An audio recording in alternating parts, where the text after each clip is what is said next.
Breaking news. Murder is now legal in the state of Massachusetts.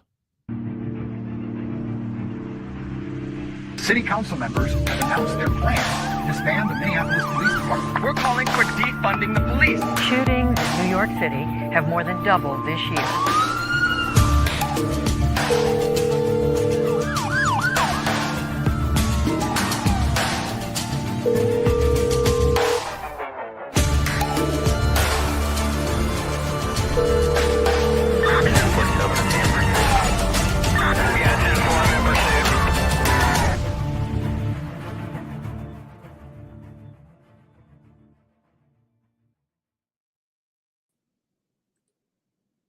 Well, John's mic is either muted or not working. Hit that. I'm not muted. Just proving I'm live. This is a Cobb Center with Drew Breezy. It's a TV show on the internet about two best friends who are called by a small town sheriff to investigate when a woman gets away with murder. Ooh, Drew. You've been eating crow now for over 24 hours. Are you full yet? Are you ready to take some more shit from all the people out there that hate you for your foolish insight and your utter lack of understanding on the criminal insider knowledge? No, I'm still in denial. I mean, the jury still hasn't come back with a verdict, have they? Are you going to apologize to these people? To these people who paid good money and you just... Yeah. Like that one lady demanded I apologize to. You should apologize. You should apologize right now. Okay. On behalf of all cops. Yes. I apologize that there are murderers in the world. Here's the other thing. Here's something I got to say to the people out there that hate us. I would like to distance myself from Drew, and I never said it was Karen. If you go back and look, I was pretty open-minded the whole time. Also, I am not a cop. So I've had a lot of people that are like, oh, look at these two old, thin blue line guys. I hate the police as much as anybody. I've been saying that for a long, long time. Police are always wrong. Very corrupt. I've seen Drew some pretty Michael Proctor-ish things. Yes. So I kind of washing my hands and distancing myself. I've definitely used the C word. You used to call when we were new. You used to call me in the morning. You'd be like, "What's up, C word?" And I'm like, you don't know me enough to know that that's harsh by my standard. You're like, I want you to know that the reason why your name's not in the show is because you're dispensable, you're interchangeable, and I don't want you to say your name on the show. So someday we can replace you and no one will notice. So anyway, it's another C word. So it's been a rough couple of years, but so hey, wait, you know what, John? Hold on. That's a good topic to bring up. First of all, we have listeners, viewers, whatever you want to call them, followers, nice members. People. Actually, we will call them nice people from down under, from Australia and Oceania, Alabama, in there, yeah, and like even farther south than in the United States. And I have the feeling that when they first heard that Michael Proctor used the C word, that they were like, so what? Yeah, C word's nothing to those guys. It's nothing. Have you never seen Flight of the Conchords? Have you never seen, although he's from maybe New Zealand, but have you never seen Jim Jermaine Clement? Our big Australian fan, Shorty Rides. I sent her several clips of the Australians and just how like they're constantly portrayed as thieves and just gross people. It was a penal colony, wasn't it? Penal colony. Well, what's funny is I on the other show that I do called Hard Time, which is about prison shit, which I still stand behind 100%. I'm here to distance myself from Cobb Center, but we cover a lot of stuff about Australia prisons and the Australians past. And it's funny that you mentioned that everyone was a convict, because at one point everyone was, but they'll weirdly talk about their history as like the penal era. You know how like we talk about like the Revolutionary War? They's like, well, those were back in the penal days, mate. And that's because they were all fucking being sent to prison on Australia, but they all had it in common. So they're just like, oh, it was back in the penal days. Did they really all say mate? Or is that well, they don't say mate, but they do say penal a lot. But what would you like to say to there's 53 people watching, 59 people watching right now who want to hear you eat crow, who want to say you were wrong. And I think, Drew, that I've been teasing you a little bit, but this is a big opportunity for you and for me, because we have been talking this entire time about how the system works. We believe in the system. You dedicated your whole life to the system. I will never do that, by the way. I do not trust a jury. I don't blame you. If I am ever charged with a crime, I will flee. But this is your chance, because you can gain some real, you have a big audience right now. You can gain some real trust, because you can say, listen, I am a big enough man to admit when I was wrong. And here's some of the main things I was wrong about and why. And you can, at the same time, you can still stick to your guns and say, I still think this, I still think that. But I think you can win over a lot of people if you don't just refuse to accept that the people who were trusted with deciding the case, regular people, not police experts. Yes. If you don't put some stock in them in the system and trust them, and you've got to say that they saw something or they heard something that convinced them, and you've got to eat a little crow, and you've got to have a little humility, and you've got to win these people by not being this egotistical guy. And you could say, you know what, I can admit I was wrong. Are we at me at this point? Yeah, I didn't do anything wrong. Okay. To apologize for. I did great. This whole Karen Reed series, fuck, I was hilarious. I was always on time. I don't know what you want from me. Yeah. Look, here are a couple throwdown, not necessarily apologies that I have. These are statements of facts. They're comments. I honor, without a doubt. In fact, most of the time, like 99% of the time, you'll see at the end of any one of my comments, it is essentially, but this is for the jury to decide. And when the jury decided, the jury decided. Right. I think that it is possible that somebody could have committed a murder and still be found not guilty. Hence the reason, and by the way, I'm glad you maybe bring this up. Hence the reason for tonight's live broadcast. I want to thank everybody for showing up. Obviously, this is our usual Thursday slot, but obviously we're doing it live tonight because we dropped an episode yesterday after the verdict was read. We have all this content now, all this Karen Reed content. And we're not going to just waste it. We're just going to kind of trickle it out. And we'll talk more about that in a minute or two. So if you haven't seen our latest episode, it dropped last night. It's called Part 1 of our Credit and Critique series. The comments exploded just like they did in every other thing because people love to hate me, and that's fine. If you haven't watched that video yet, it's going to be linked in the pinned comments, which you can find not just in the chat, but we're going to link it in the pinned. Actually, it's already linked in the pinned comments. I did that. Yes. Yes, John's an amazing producer. I can copy and paste with the best of them. What can I say? So here's one prepared statement I have for you. We know this case sparks strong opinions. We're not here to convince anyone, just to break down the facts from an inside perspective. If you disagree, that's okay. Just keep it respectful. We've lived this work and we're telling it straight. That's one. So look, it's not even an apology. I don't apologize to the mob. I'm sorry I was wrong, Karen. There are a few Karens in our life now. There are a lot of people, if you'll notice in our comments, like we have, and we'll share our good news, our 28-day outlook. But there are people that in this world think that all roads lead to Boston, Massachusetts, or Canton, or Dighton. Patriots fans, yeah. Yeah, and massholes. And they believe that Karen Reed hung the moon. And that's fine. I have a different opinion. I am telling you, when we first started this, If you'll remember, you could go back and look at the Sandra Birchmore episode. You can should look at go back and watch that and have all your friends watch on separate devices.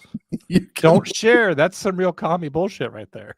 You can look at the Jennifer McCabe, the one with Jennifer McCabe on the cover, and all along I was like, something just doesn't feel right. Like, and in fact, I think my direct quote was, "Look, if this isn't a conspiracy, they sure have done a good job in making it look like that." one. Was my quote. Yeah, the cops. What I didn't realize is that it was really kind of the defense that was doing that, and I bought off on it. So let me just throw out some comparisons here, because I use the terms Karen Reed, O.J. Simpson, and Casey Anthony in the same breath. That made people really mad, by the way. It did. It inflamed people. We had one, like, probably 3 minutes after we released this. It said, "You just lost me.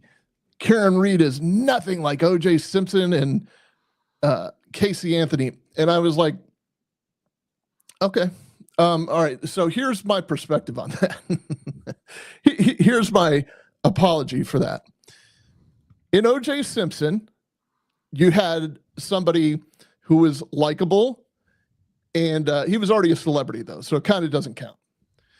And he hired a very high-priced law firm out of L.A. with high-priced attorneys. We've been through this before with Johnny Cochran, Barry Scheck, Robert Shapiro, F. Lee Bailey, Robert Kardashian, the Kardashians' dad before he passed away. Well, he was their dad when he passed away as well.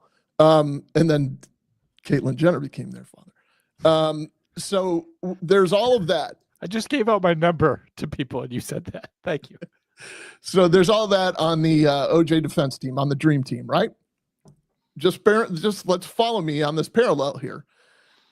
High-priced LA attorneys hiring an image consultant firm to make the defendant look a little bit better. First thing they do in the pretrial hearings and ensuing hearings afterwards and during the trial is attack the police work, talk about how shoddy it was, talk about how they didn't wear, how they left their own bloody footprints, how they didn't pull the DNA, which, by the way, this was a landmark case for DNA. O.J. Simpson was. It wasn't really, like, it wasn't prominent. DNA was not prominent. DNA evidence was not prominent yet until the O.J. Simpson case. Then they used the main investigator's words to discredit him.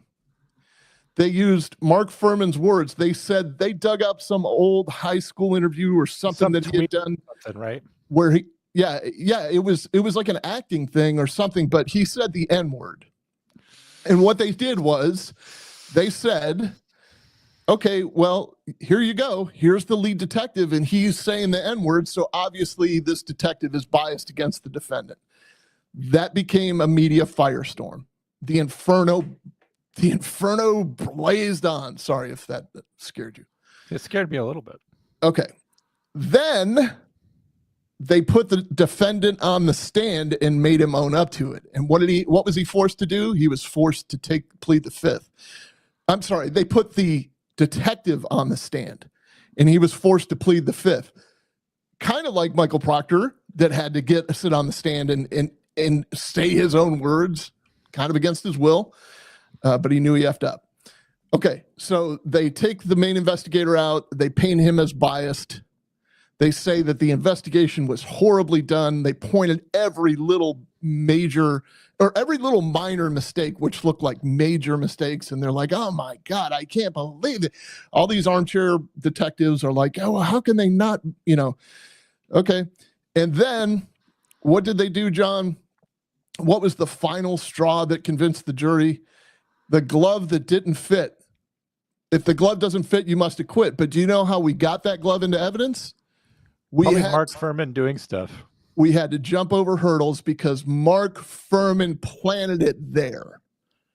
Mark Furman planted taillights. Oh. Mark Furman used the C word. The defendant was completely innocent and he hung the moon. O.J. Simpson did batter and beat Nicole Brown a lot. Really bad guy. Yeah. Yeah, I'm not saying Karen Reed was a really bad girl. I look, here's what if you want an opinion about what I think happened, I think they had a fight. I think he threw the glass at the back of the car. Oh. I think that pissed her off. I think she backed up to fight a little more, not to back into him. And I think something happened there. Either he dove out of the way, he slipped on the ice, and he cracked his head. So maybe he went inside and everything in there was eyes wide shut, and it was really weird. And they still beat him to death, but Karen was still kind of being a C word. So I know that everybody believes he made it inside because they think that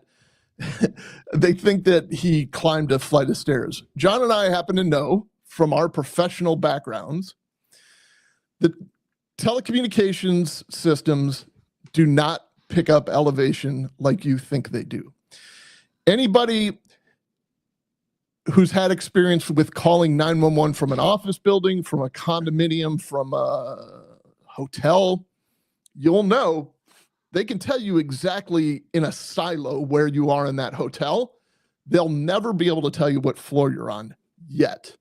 They're working on the technology, and they'll never be able to tell you what floor you're on. Elevation is what's called a dead reckoning. In this case, it's ironic. Elevation is dead reckoning. You cannot, like, your health on your Apple Watch or on your phone can tell you that you climbed stairs. All it's detecting is that you've changed your elevation. It doesn't know exactly how much. It can guesstimate how much an American stair is and maybe do that kind of AI math, but it cannot tell you with certainty that you climbed stairs. It can tell you you probably climbed stairs. And his phone stopped working right about the time she stopped backing up. And people dispute that because they had to change the timeline and all this stuff. What this all boils down to in my official statement is this. I don't know how the guy died. I'm pretty certain that her backing up the car had something to do with it. And I don't believe that that was enough to convict her anyway. By the way, I just wanted to throw this out there. The number you see at the bottom of the screen is a real number. And if you have been sick of Drew for weeks, as I have been, this is your chance. You can call in and tell them what's what.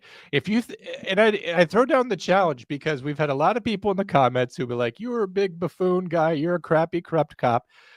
It's easy to be a keyboard warrior. We'll pick up the phone, call Drew Breezy. Yeah, tell me I'm wrong. Tell them what you think and just go toe-to-toe with them, because we've had a lot of keyboard warriors, and there's such a thing as a phone warrior. But I guess I encourage you that if you are a free Karen Reed person, if you feel we did Karen Reed a disservice, if somehow all the lives that she destroyed and ruined and somehow we had any effect on her at all, call here and defend her and boil Drew's blood. I want to warn you, Drew's in very poor health. He is hanging on by a greased rope to this life. So if you call him up and you spike his cholesterol, he may die live on the air. I could stroke out here. And then would you be guilty of a murder? Well, we'll find out. The world's first podcast murder. You could be a suspect. Please call 757-231-6916. That's 757-231-6916. You do not have to look, we got questions in the comments like, do you really want me to call? Here's what I'm going to say right now. Call. The case is emotional. Everybody has their own version of justice. I'm not claiming to have all the answers. He did claim that in one episode. I'm offering a perspective that's shaped by nearly 30 years of experience in the field. By the way, if you're a regular fan of the show, do not call. Hold on. You're welcome to disagree, but just remember, disagreement does not include disrespect. So if you start disrespecting and like getting nasty, you're going to get hung up on. Like, there's no, if you want to discuss it, let's discuss it. Okay. If you have questions, ask questions. We're just all trying to make sense of this in our own way. I've got perspective, and that somehow translates to bias. I don't know how, but because if I gave the opinion that Karen Reed hung the moon and that she was completely innocent, my cop bias would be at a 0. Everybody would be like, see, now that's an honest cop. but it's bullshit. I see right through it. I see what the defense did. This is the exact same playbook as OJ. This is the exact same playbook that Alan Jackson used when he defended Harvey Weinstein. He attacked the victims. He changed the Me Too movement. I will give him all the credit in the world. Alan Jackson is a brilliant attorney. He was in the LA prosecutor's office. He prosecuted Phil Spector. He won that case. Great starting, a great start to his career. He is also surrounded by some of the greatest attorneys in the country. Johnny Cochran, all these guys. He came up with, or he was an elder. Johnny Cochran was an elder by then. Robert Shapiro, Mark Garagos. All these guys that are defending the high-profile clients have taught him how to win. And he plays their playbook. It's the same thing he did with the Kevin Spacey guy. They attacked the Kevin Spacey guy's character because he knew he had stuff on his cell phone that he didn't want to release. And once he couldn't do that, he had to put him on the stand and he kind of impeached him or perjured him or however that went down. The bottom line is you attack the people that it affects the most. And once you do that, you're going to sway the jury. And that's exactly what he did here. So you can call in with your opinion. You can tell me anything you want. You can tell me how you know something different. That's great. People are still calling you out. Someone said that you had 30 years of bias, and I got to say that's not true. He had 29 years of bias. He never made it to 30 years. Of bias. He only made detective on his last day, too, just so you know. Right. But it just like it stands to reason. You cannot, they never argue facts. They just attack the person. Well, yeah, but you do that, too. Well, sure. I have nothing to back that up. I just thought I would stir the pot a little bit. That's something I'm good for. We have somebody that says nobody attacks the victim. So, okay, hold on a second. Bullshit. Are you saying that we should like dig on John Lindsay Tyler O'Keefe? says no one attacked victims. Steve Scanlon went to Yianetti on 2-1 and told him exactly what happened in that house before any of this was even in the public. Okay. So what you're saying, Lindsay Tyler, is that David Yianetti, an attorney in Massachusetts, because I want to put this out on public record, because you happen to know this, he knows of a murder that took place in a house, and he did not inform law enforcement. He sat on that information, held the cards close to his vest, let his client, Karen Reed, take the fall, went through 2 trials, defended her through 2 trials, happened to win the third, although she was convicted of OUI, and you still stand by that. You say that David Yianetti knew about a homicide and that he didn't tell law enforcement Lindsay about should be forced to call in, because it's very easy to put something on the screen and then when you don't, and then, just put the phone down and go back to cooking your rotini. Get on the phone. Like, actually talk to Drew. All these people who have strong opinions, like enough to type it in there. If you're watching this show, our demographics indicate that you're old enough to have used a phone to call a friend before. So by all means, do call in. John Ellis, call in. Grab ass, you're a regular. Call in. Lindsay Tyler, call in. And listen, I'm not here to argue with you. Like, I want peace in this world. I'm glad that the case is resolved. I'm glad the jury found whatever thread they needed to acquit her. So everybody, all the cheerleaders can, have their high five parties and all that. I was hoping for a mistrial so that we could continue to milk this situation. I said to my coworker earlier today, and this isn't nice, but I'm like, that Karen Reed, she ruined so many lives. But she was helping my life. So I really, nothing good came out of this except for me. So Carolina Girl says, I've never done a call-in, but thanks for the offer. It's just using the phone. It's not complicated. I'm a regular guy. People call me all day long. Drew will be kind to you. That's the thing, is if you call in and you tell Drew what's up, what's what, we are not a shock jock show. We are not going to call you a name. Drew's not going to call you a C word. And we're also not going to exploit your call to make a fool of you. We're just going to have a debate. So we will treat you however you treat us. If you call in and say, with all due respect, Drew, I don't agree with you. This is the main reason. When I watched your content, I really didn't like this. Hey, this is one of my. We'll hear you out. this is one of my favorite parts of this too, John. This recent wave of Karen Reed people. LOL. Observer 777 says, Call in, observer. Relitigating after the fact. Don't get the results you want. You start cherry picking all the reasons why your position failed. Observer, we had 11 episodes. I've been working way too hard around here for you to say that. We had 11 friggin' episodes. No, but this is my point, John. Like, we have a playlist of 8 episodes of Karen Reed. It feels like to include the Sandra Birchmore episode and the initial one we did. We had the villains became heroes, heroes became villains. We have a whole playlist. They're hours each. Like, I did a 2.5 hour live one night. You and I ended up doing a 2.5 hour live. These people come in zero watch time.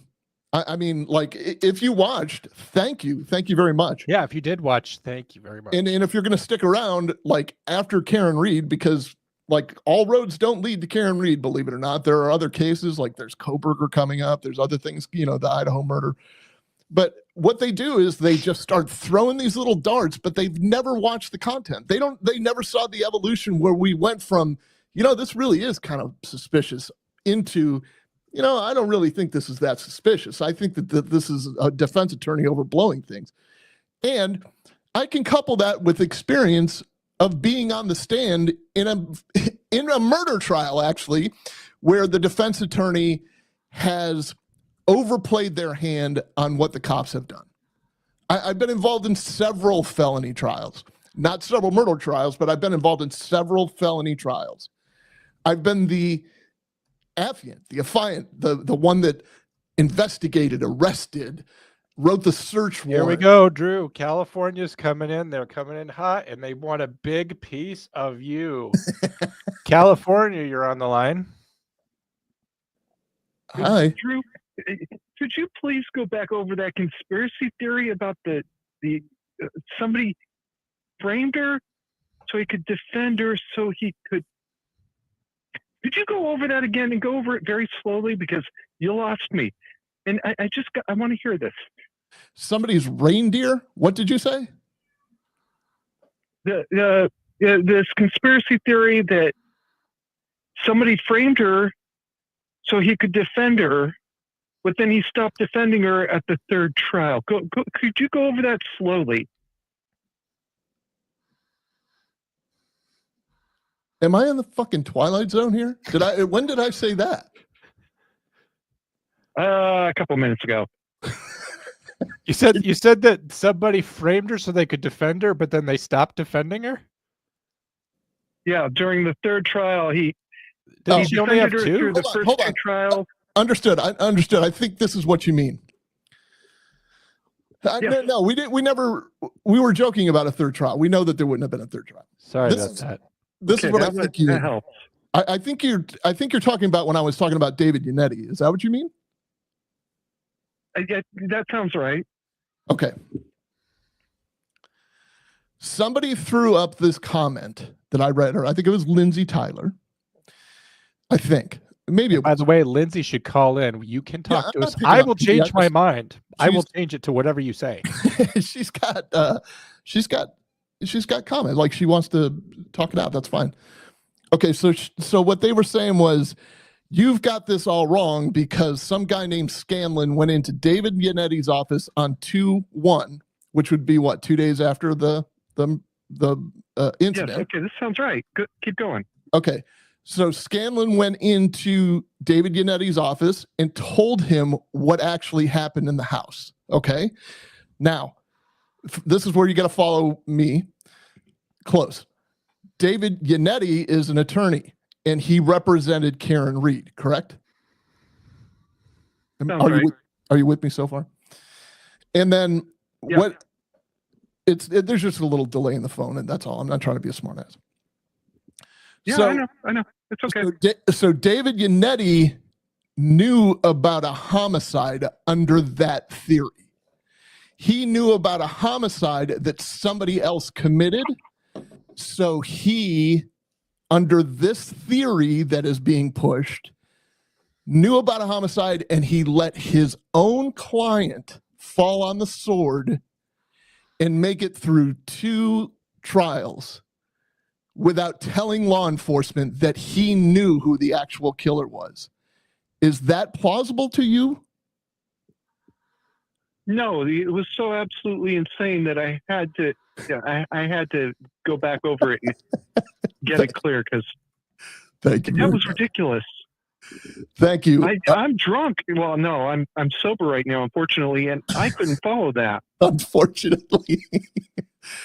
Okay, that's where that's what I'm saying. These are the conspiracies that are continually pushed. Like David Yianetti knew from minute one who killed him inside that house. If he knew that for a fact, he withheld the information from law enforcement, and he's a shitty attorney because he let his client sit on trial twice Send a for murder. voicemail. Press 2. North Carolina, you're on the line. Go ahead. Hello. It's Mariah. Hello. I finally got the number. Can you hear me? Yes, go ahead. Yeah, I was curious about all the dog stuff that they were talking about. So if she ran him over outside, what are the scratches on his arm and Look, we have where never they been come from? You know, like No. We have I'm sorry? never been we've never been able to explain that. I don't believe they're dog bites. If that's what you're wondering, I don't believe that they're dog bites. But I don't know what they are. yeah, that's what I was. So you don't think he ever made it into the house? I'm all but positive he did not make it into that house. And it's What just, if it was regular predation? What if it was just a regular Massachusetts gray wolf that was post-mortem predation? Okay, I'm glad that Tell she me it's a laughed. land shark? A regular Massachusetts Yeah. gray wolf. yeah, it could have I don't been know. like I mean, like I can't tell you. I've never been to Massachusetts, but yeah, I was just curious about how you would explain the marks on his arm. Because that last that lady, I don't remember what her name was. She was absolutely 100% positive that he was not run over. yeah, I do. I think that's not Dr. Russell, but the La Prasada, maybe. Is that her name? Dr. La Prasada? And she was very convincing. I don't know. She looked like a grandma. I don't know. She did. To me, she was just like absolutely 100%. She went back at that cross-examination when she was saying, no way that he got run over. She was very convincing to the jury. I guarantee they weighed that heavily. One, and two, I don't know if you know this or not, but Hank Brennan had actually used her in prior trials as his expert, but he stopped using her because there was an issue with her veracity. But he can't bring that up. He's not allowed to bring that up. But that's Gotcha. allegedly what happened. Gotcha. But I think she came across with the tone and the knowledge that she had. She came across as probably a stellar witness for the defense because she kind of just brought it back into. She did to me. Yeah, and she was, like the other doctor that was shocked when Hank Brennan called her a liar or whatever, and she was like, like she gasped. Those are big moments. Like the jury loves that. Yeah.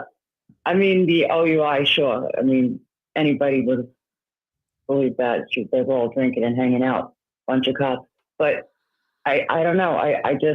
I believe that Karen had something to do with it up until that one lady with the absolute positive opinion that the car never hit him. Yeah, I look, here's where I stand on that. Like, I get it. Because both sides are saying, no, we have science that proved it. We have medical doctors that prove it. Both sides say that because they had the prosecution had a brain surgeon come in and talk, and he was very convincing.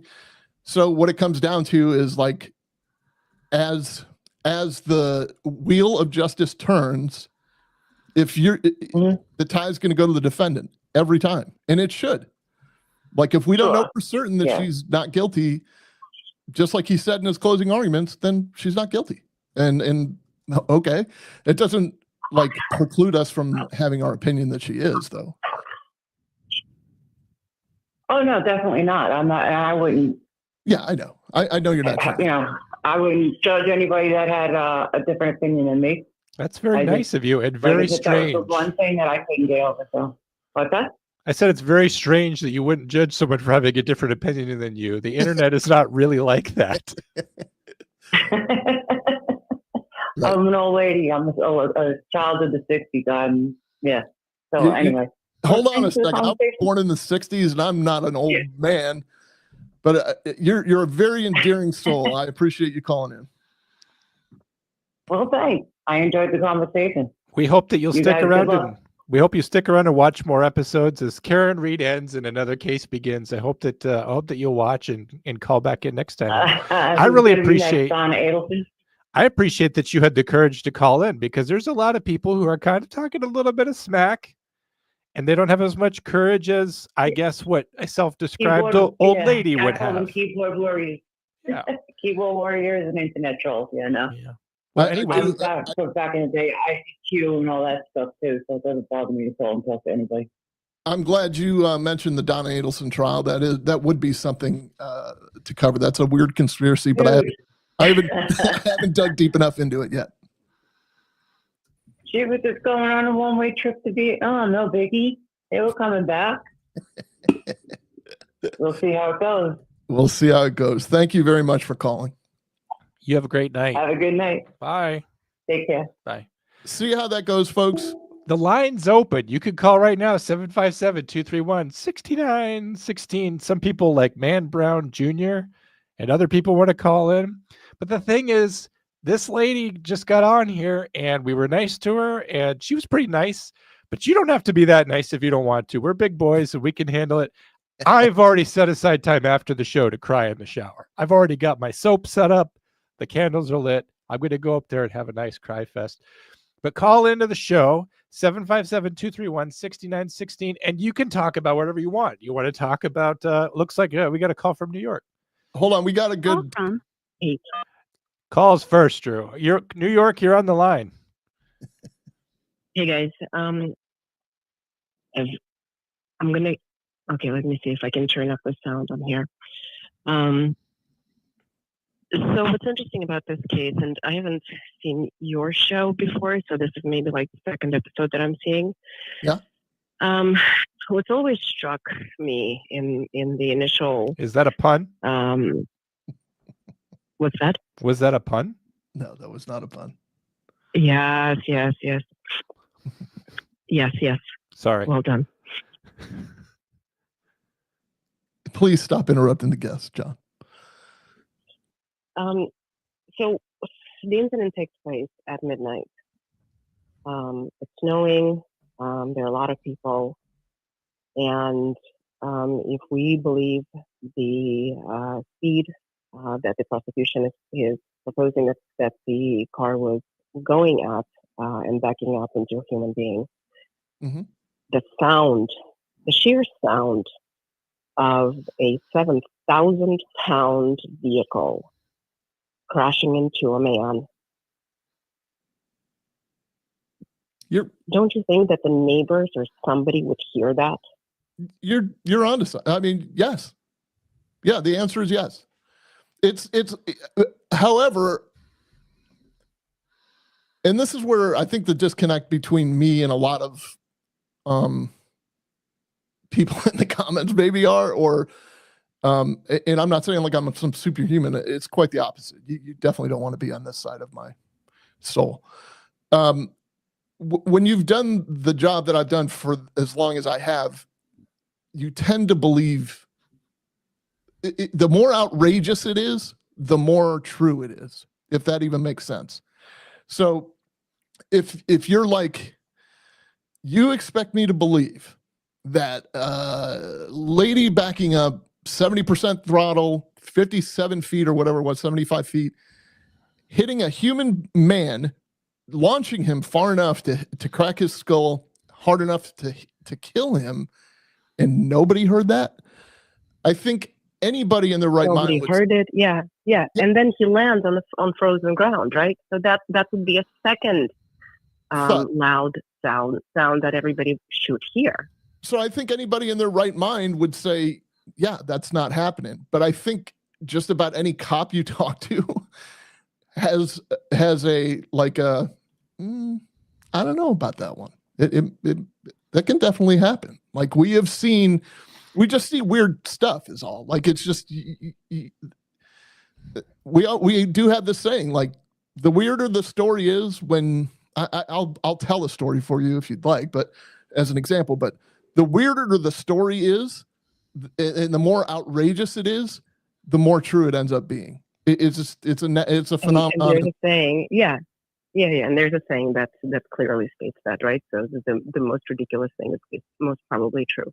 Yeah. But we have neighbors that live there. Like the Albert house is not in the middle of this huge lawn. Like Right. they don't have acres and acres of land in front of them and to the side of their home. They're neighbors directly across the street from them. Right. So you would assume, knowing that their across the street neighbor is a cop, and they hear this loud sound, they would call 911, or they would do something, regardless of, you know, somebody else doesn't hear, or, you know, that would be my natural, like my natural move would be, okay, what is going on? What is the sound? Yeah. But nobody's reporting this. The only counter I would have for that, the only like, I'm not arguing with you by any stretch, because you're right. I mean, and I just laid out the case that like normal humans would probably think that that'd be the case. But it is the dead of winter in central Massachusetts. There is a blizzard bearing down on them. The wind is howling. The heater, I mean, the furnace is on. The fireplace is crackling. The TV's on. And then when you talk specifically about what's going on in the Alberts home, it was a birthday party. So there's going to be a lot of noise, a lot of different conversations going on. I'm not making excuses for anybody. I do see your point, but I also see where weatherproof windows during the winter are a necessity in central Massachusetts. I'm sure in New York where you are. I grew up in Western New York. I mean, that's how we always had the storm windows. So I don't know. That's the only explanation. When it snows, you know, it gets super quiet, huh? What's that? When it snows, it gets super, super quiet. It does. It really does. There's wind, right? But the streets get super quiet. It really does, and you're right about that. And you know what? You're because also when there's that weird, like I'm sure you've experienced this, when the storm is bearing down on you, there's that weird sense of like everybody just goes in and hides. And you're right. Like there's very little movement outside. Yeah. You bring a great point. Something that's been bugging me ever since, because I didn't know much about this case at all, and just kind of landed on it a couple of months ago. And one of the very first questions I ever asked about this is, how is there no sound of this? If this is such a big accident where, you know, you have a person dead, how is it that nobody heard it happen? So everybody talks about seeing it. Everybody talks about, you know, not seeing the body, et cetera, et cetera. But the sound is a major they'd look out the window. Of a crime. Mm-hmm. Yeah. I mean, I'm not talking about the Alberts, right? Because you're right. There is a party going on. There are a ton of people. They're drunk, et cetera. But I'm talking about the neighbors who are around them, across the street or to the side, whatever. I get it. I totally get it. You bring a great point. That's all I have. I think it was very smart. Thank you. Thank you very much for calling. Thanks for adding a lot to the discussion. We didn't even get your name. What is your name? Kate. Oh, thank you for being here, Kate. Have a good time. Bye. Thank you. Kate, I hope you continue to watch us, and I'm sorry for being a little silly. It's just tough with the... It's tough sometimes because it's like, you know, it's emotional, and I don't want the show to get too punchy, and I want people to have a good time. Looks like we got another incoming call from Massachusetts. Here we go. Caleb. Massachusetts, you're on the line? Oh, yes. Hang on. Is this Brian Higgins? Is this Chloe? Yeah, right. It's okay if it is Brian Higgins. I wanted to call in about the comment made about Yianetti withholding information about a murder to the police. Yes. What's the theory on that? My theory is that if you go to an attorney and you have direct knowledge of a homicide, and that there is no attorney-client privilege when it comes to a homicide.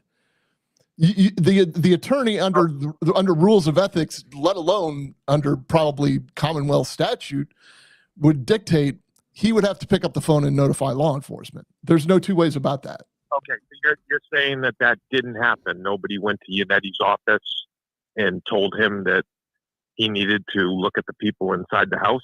I'm saying if it happened and he knew for a fact it happened, then he should have notified law enforcement.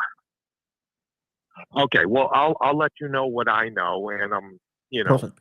pretty versed on the case.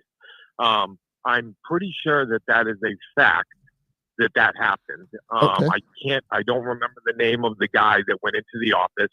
It wasn't talking Scanlon? to their private investigator.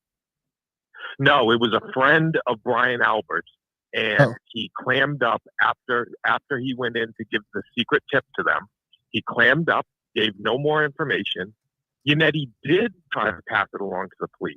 Yianetti went as far as passing it along to the FBI. So he didn't just allow his client to be held on, So that's what that woman was talking about. But I'm also not a free Karen Reed nut. I don't know if she did or didn't do it.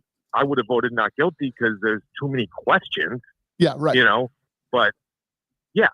No, I appreciate the perspective. I didn't know. Like, I'm saying if that's the theory that he knew about this homicide and he didn't report it to law enforcement, then he's in some kind of ethical and or criminal violation. What you're saying makes complete sense, though. He may have known it. He may have told law enforcement, but it furthers what it does is it further pushes this conspiracy that, yeah, I told cops and they didn't even want to know about it. They just wanted to keep pointing at Karen Reed. So there's a double-edged sword there, but what you're saying makes complete sense. And actually, since you have that perspective or have the flavor of that area, oh man, I had a question I've been dying to ask somebody that lived up there, but I can't remember it now. It just slipped while I was talking to you. Did Tom Brady ruin football with that whole tuck rule thing? Because I feel like he did. You're a Pats fan, aren't you? Yeah, but I'm actually my family's from New York, so Brooklyn, so I'm a Giants fan, a Knicks fan. All right, well, you have a good night. Thanks so much for calling in. Yeah. Don't you dare. And just to let you guys know before I go, the Chiron on the bottom of the screen has the wrong number. It says 6919 instead of 6916. I had to hear your co-host. Oh, look at that. Sorry, I'll fix it. Thank you very much. That was. Geez, why is nobody calling in? That was my last defense. So what are you still in that area? Yes, I'm like 15 minutes away. What's the flavor? Like, what's it like? It's a lot of people. It's they have a cursory, like a not so deep knowledge of the case. They hear all the stuff that gets glitz and glamour is the conspiracy stuff. You know what I mean? And then if you talk to someone who actually digs in, and it's different. But 2 years ago, nobody was talking about it. The last 6 months, absolutely. You know what I mean? Yes. And it makes it with social media and the short clips and everything like that. If you do talk to someone about it, because I'm someone that actually watches the hearings. That I followed it deeper than other people did. So when they would speak to me about it, I would kind of get the idea that they just got like a 2-minute, 3-minute clip of one side of the argument. But a lot of people do think there was absolute corruption. Look, I'm guilty of that too, because I didn't see every single hearing. I did see a lot of the hearings, though. Like, when I invest in a case like that, I tend to try to get in with both feet, but I couldn't keep up with this one. It was too hard to keep up with. And, we were doing a show too, but so I would catch a lot of recaps. And I think a lot of people rely on those recaps. And if you're watching a defense attorney give you a recap, you're going to get a defense attorney's perspective on the recap. Just like if you're watching a cop, you're going to get a cop's perspective. It's not necessarily their bias; it's just their experience. It's their perspective. That's why there's two sides in a courtroom. You know what I Sure. mean? one give theirs, and obviously, Jackson, that's been his flavor, is attack the accusers or attack the people that are going after his client. As far as like just straight up lawyering goes, I think he did a fabulous job in the courtroom. Ethically, things like that. But I think like he really put on a good case for Karen. I think if Karen did hit him, I think that she is in complete. I don't think she knows, and I think she's in complete denial about it. I do not believe that she knows for a fact that she hit him. I think that she bought hook, line, sinker into the information that they got, because it was like, I don't think it was a day after like the woman wrote the post. It was about, I think, a week after. It was right after Yianetti was retained as her lawyer. His office got a call from, I wish I could find the name. You guys could probably Google it. A guy who was friends with the Higgins, and he made an anonymous call, tried saying, not saying his name, I think, and said, you need to look at the people in the house. There was more to this than that. And then once they got their private investigator on and they found out who the guy was, cracked his number, did whatever, then he clammed up and he stopped speaking about it. So listen, I pray there's no corruption involved in this. Obviously, I hope that truth eventually comes out, though.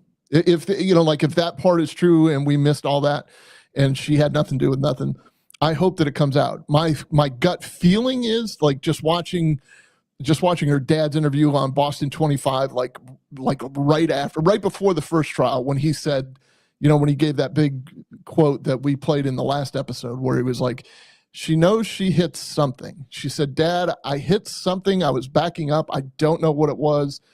But then he claimed that he was saying, no, she's talking about the GMC or the Traverse, the Chevy Traverse, John O'Keefe's his car and her, when she backed out of his garage, right? Which was proven to not be where the taillight was cracked. However, the defense has a different theory on that. So I mean, and like all of that gets clouded and convoluted. I really don't think that the Commonwealth went too far in charging her, and the defense, I think, went a little too far in this affects you directly because it delegitimizes police everywhere up there. Like everyone looks at cops with a side eye now, and maybe one or two or maybe 50 or 100 probably needed that side eye, but the rest are out there busting their ass trying to protect people, and they don't necessarily deserve the same treatment that they're getting because Michael Proctor said the C word in a couple texts. And I realize the gravity of that and how serious it is and how important it is that he not show bias, but it completely delegitimized law enforcement up there. And they're going to pick up and go back to LA. They're, Alessi's going to pick up and go back to New York City. I watched you guys about a week ago, and I heard you making that comment about, they tore a town apart and they're just going to get up and go home, and he's got all this fame and stuff. And I do agree with that too, a certain extent. Where I disagree with you though is there have been problems. Massachusetts is, it's a bunch of, there's like a few big metropolitan areas, starting on the East Coast, Boston, you move to Worcester, then to Springfield. But other than that, it's basically small towns. I grew up in a small town. I grew up on Martha's Vineyard. I live in Quincy now, but beautiful that area. And what's that? It's beautiful, that area. I went like a long time ago. I took a summer vacation on Martha's Vineyard. I watched some wood bat league baseball. It's so Americana. I literally growing up on the vineyard, until I went off to college, I did not realize how beautiful it was. I took it for granted, And then when I went off to school in Amherst, you drive around, you see the other towns like Holyoke and Springfield and other things, and Chicopee and other areas in Massachusetts. You're like, oh my God, this is what, So, but I do understand that there isn't, some people call it the thin blue line, some people call it whatever, but that cops have a propensity to protect each other, and that's not anti-human nature. You know what I mean? Like, we try to legislate human nature out of everything, but it seeps into every area of every aspect of life. Does that mean that I think that most cops are corrupt? Absolutely not. But I think that their default position, like a default position for an attorney or whatever, is to, unless they're shown something, very substantially, they're going to back their fellow guy, because you are right. 95% of the time. I will give you that. Like, I'll give you that all day long. I will never dispute that. What I will push back on, though, is I don't know, and this is where I got attacked in the Sandra Birchmore episode. I don't think that the thin blue line covers murder. I think the thin blue line may cover a speeding ticket or. Here's my theory for if she didn't hit him, right? If there was a scenario where she didn't hit him, okay, and something else happened, and I'm not necessarily saying it's the Alberts. We have coyotes out here. We have, we have all sorts of stuff. You know what I mean? Animals, and the woman, who was it? Scorty Bello? I can't remember her name, but she. No, not Scorty Bello. She was the person for the state, but the coroner that was for Rhode Island. I can't remember her name. The defense called her. Yeah, La Posada. She was La Posada. Yeah, La Posada claimed that they were not post-mortem. I grew up and I watched the case. Do you guys know anything about the case involving the West Memphis 3? Man, I admittedly don't know. Oh, well, wait a minute. Was that the one with the documentary with Metallica was in the document? Meaning the Metallica song was in the documentary. Is that where they, with the knife, where the father at the end ended up showing a knife to the? Yeah. Okay. Very interesting. Yeah. So HBO did 3 different documentaries on it, and then there was another huge documentary that got released. They were 3 innocent kids who down in the South in the early 90s with heavy metal music and what's his name, Metallica and all that big. They were kind of like gothy in a very Christian town, and these kids had post-mortem wounds. They were killed by the stepfather. That's what came out after. The guy was never tried, but it was that they were killed by the stepfather, but they had turtles in the area, and the turtles ended up, they castrated the kids. You know what I mean? Or one of them, or a couple of them. So they ended up, and I watched a whole bunch of the stuff that pushed for getting them released, and they had medical examiners saying that they could not tell if it was post or pre-mortem, So how interesting. So how she got up and was able to claim that it wasn't post-mortem, it easily could have been post-mortem. But going back to what I was saying about if it wasn't Karen that hit him, what I think some police officers do, some, not all, I'm not even talking 1% of the time, I'm talking less than 1% of the time. And why would this be one of those situations? Because it was a fellow officer that went down. Even last night on 2020, Proctor admitted that did touch him. He's the same age as the guy in the same profession. He sees an officer down, and sometimes there are some officers who will want to sweeten the pot, not on an innocent person, on a person they think is guilty. So I think it's within the realm of possibility that he did get access to that taillight, and he may have left some extra pieces on the ground or found some to make the case better. I don't know. I don't know if John, I don't know if you have anything to add to that. My opinion. Go Cowboys. And it's like, I'm not arguing with you. I would argue the point, though, that as a cop in my shoes, or as a supervisor of detectives, as I was, we would make sure that every T was crossed and every I was dotted in a case like that. Because first of all, homicide detectives are a different breed, and they see the worst of the worst, but they also have to deal with families. Like that's probably the worst part of the job. Like, it's gut wrenching sometimes to have to deal with these families. And I think that they get the vigor to fight for the family, but I don't think me personally, I don't think that they would fudge the evidence in the honor of a police officer, or in the honor of Peggy O'Keefe, who's grieving now her third, close relationship in the past 5 years to die. That's just my opinion. I mean, like, I can 1000% see where you're coming from, but I just think that in a case like that, we have checks and balances set up within. Listen, that's where I worked.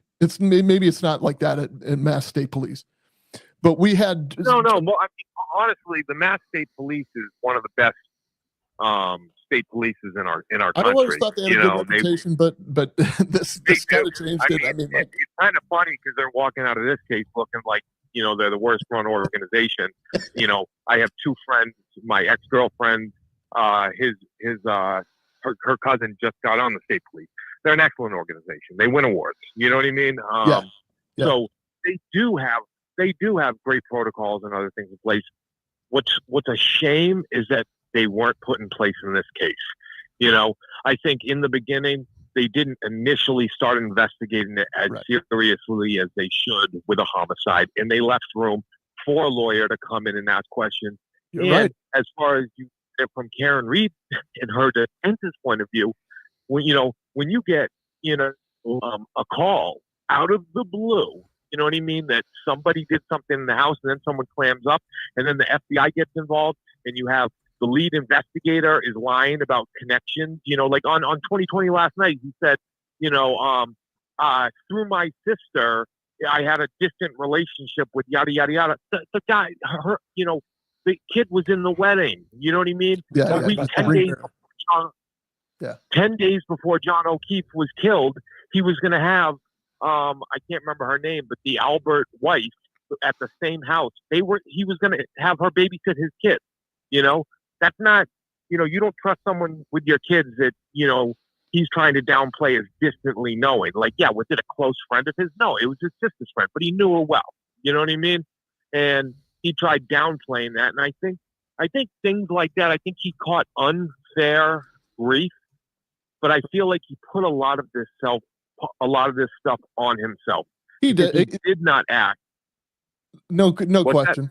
I mean, there's no question about that. Like he wore it. Like he felt it. Look at him. Does he look? I feel bad for the guy. I know. Does he look like the same guy that was on the stand? I mean, he looks like, God bless him. He looks like shit. When I looked at him, I was like, he does not look. He looks like he aged 10 years. Yeah. Since I saw him on the stand a year ago. Like he's probably trying to find money. He's probably trying to find a job. But hey, man, what's your name? Caleb, thanks for calling, man. Congratulations on Brad Marchand leaving the Bruins and winning the Stanley Cup. Right. Have a good night. Florida back-to-back years. But all right, have a good one, guys. See you. Thanks for the call. Unknown caller, you're on the line. There's someone. Oh, Go ahead, unknown caller. By the way, there is someone from Florida who likes the Bills who wants to talk to you, so they'll be next. But unknown caller, go ahead. Hey, it's me calling from up north. I heard. You wanted to talk about chain of custody, and I'm going to tell you right now, we don't do things the way you filthy Canadians do it. And I'm also going to tell you this right now: we don't have to take any shit from you because we just won the Stanley Cup again, and I don't even care about hockey. Florida, a team that doesn't even have ice, just beat you. Let me tell you, your chain of custody is in metric, so it doesn't really even comport. Well, I mean, why call then? Okay, no. Say what you're gonna say. By the way, everyone, just so you know, this is Tanner. This is my bud. Okay, so go ahead. We love Tans. I mean, Florida just has the better team. I mean, they can't live off of the Draisaitl-McDavid duo forever. That'll only get you so far. Isn't your wife a big Oilers fan also? No, God, no. Okay. Is your child? One of our Canuck friends has a wife who's a big Oilers fan. Oh, okay. Yeah, no Oilers for me. I'm more of a Flames guy, but that's besides the point.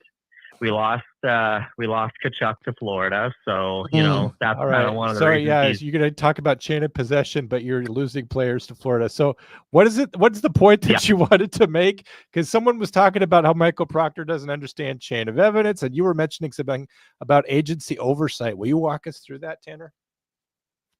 Yeah. So I totally disagree with anybody that brings up the point of exhibit or what the public refers to it as, like evidence or whatever, what they refer to evidence entered into any sorts of legal prosecution or whatnot.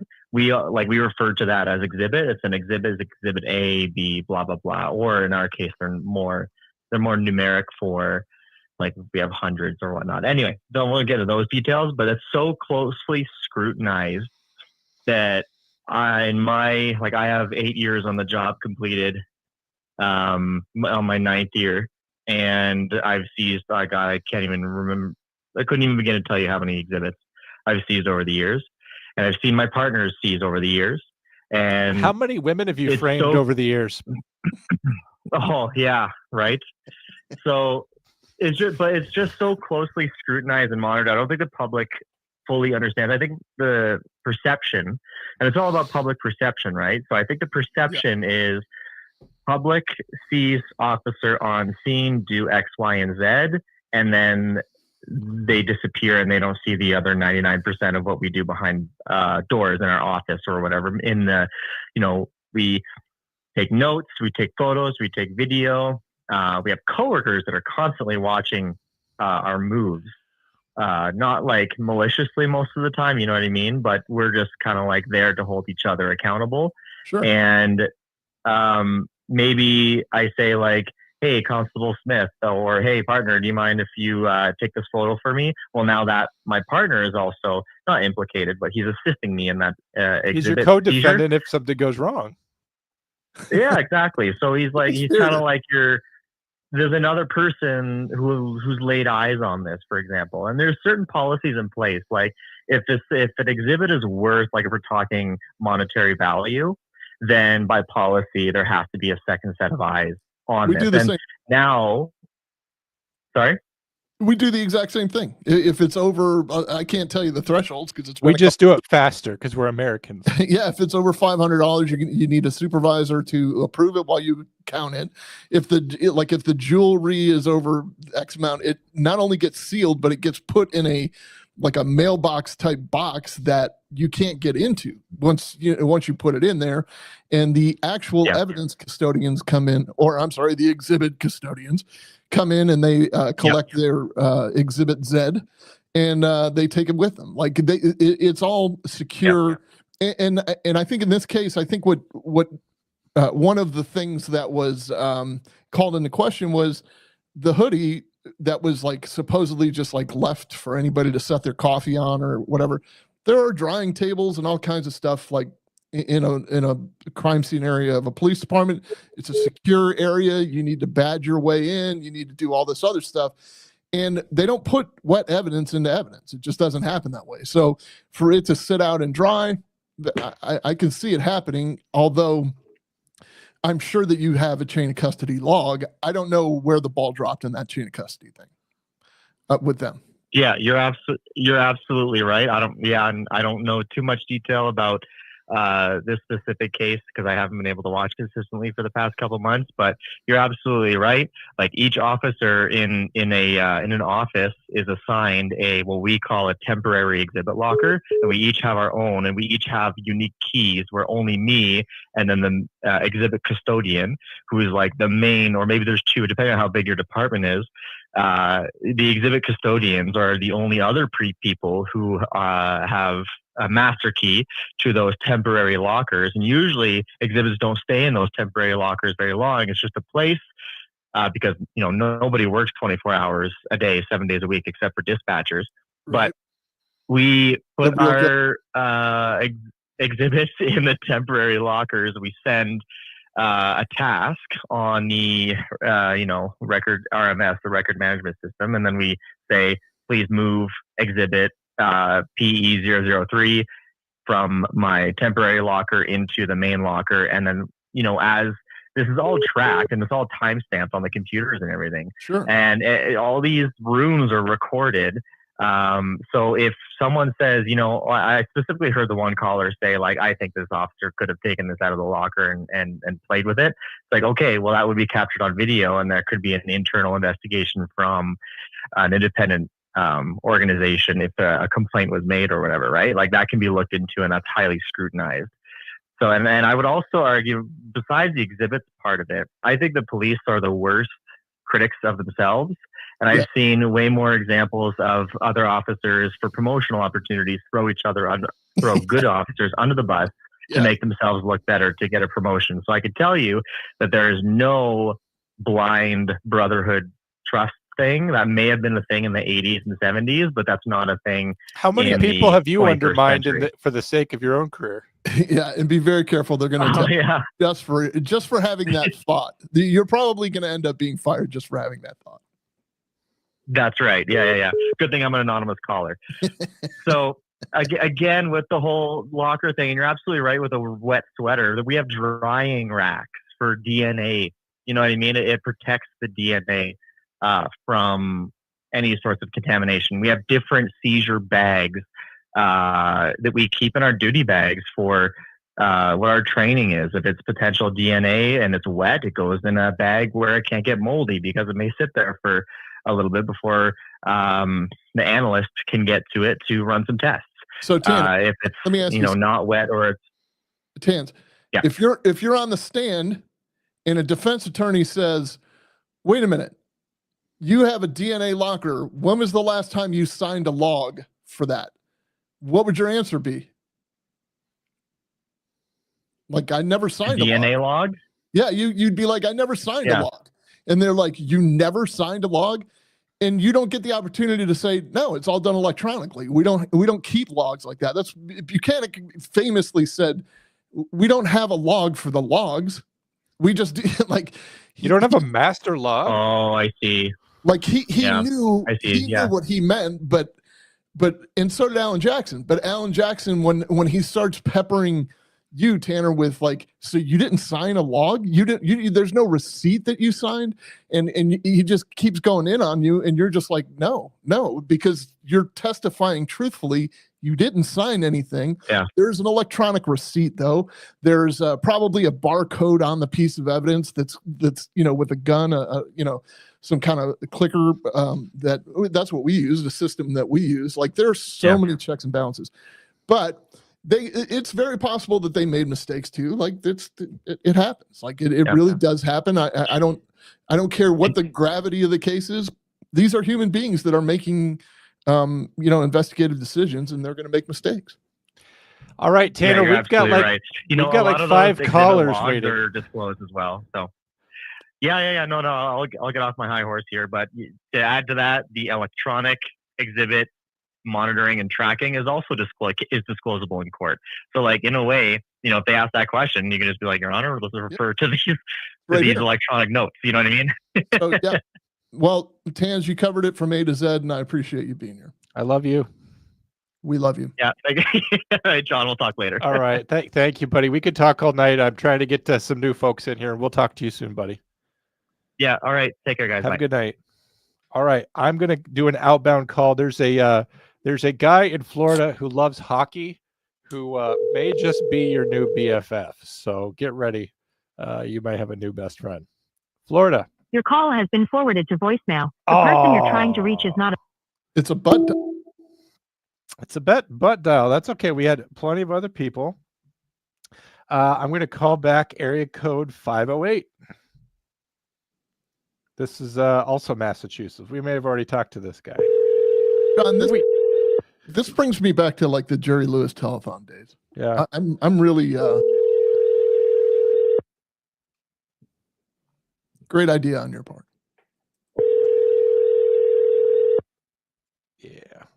I'm going to go ahead and close that one. If you don't answer right away, we'll move on. We've had lots of people calling in.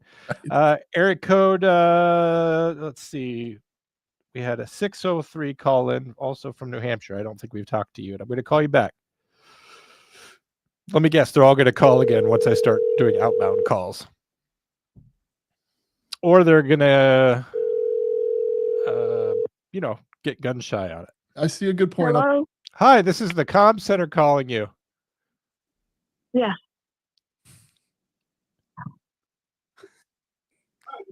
Hi.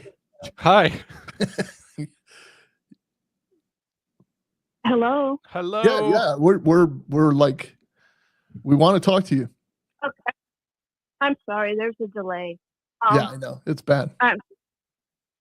I'm really nervous. I never called in before. Oh my goodness. But my question You see I'm just a buffoon on the screen. Like, what are you worried about?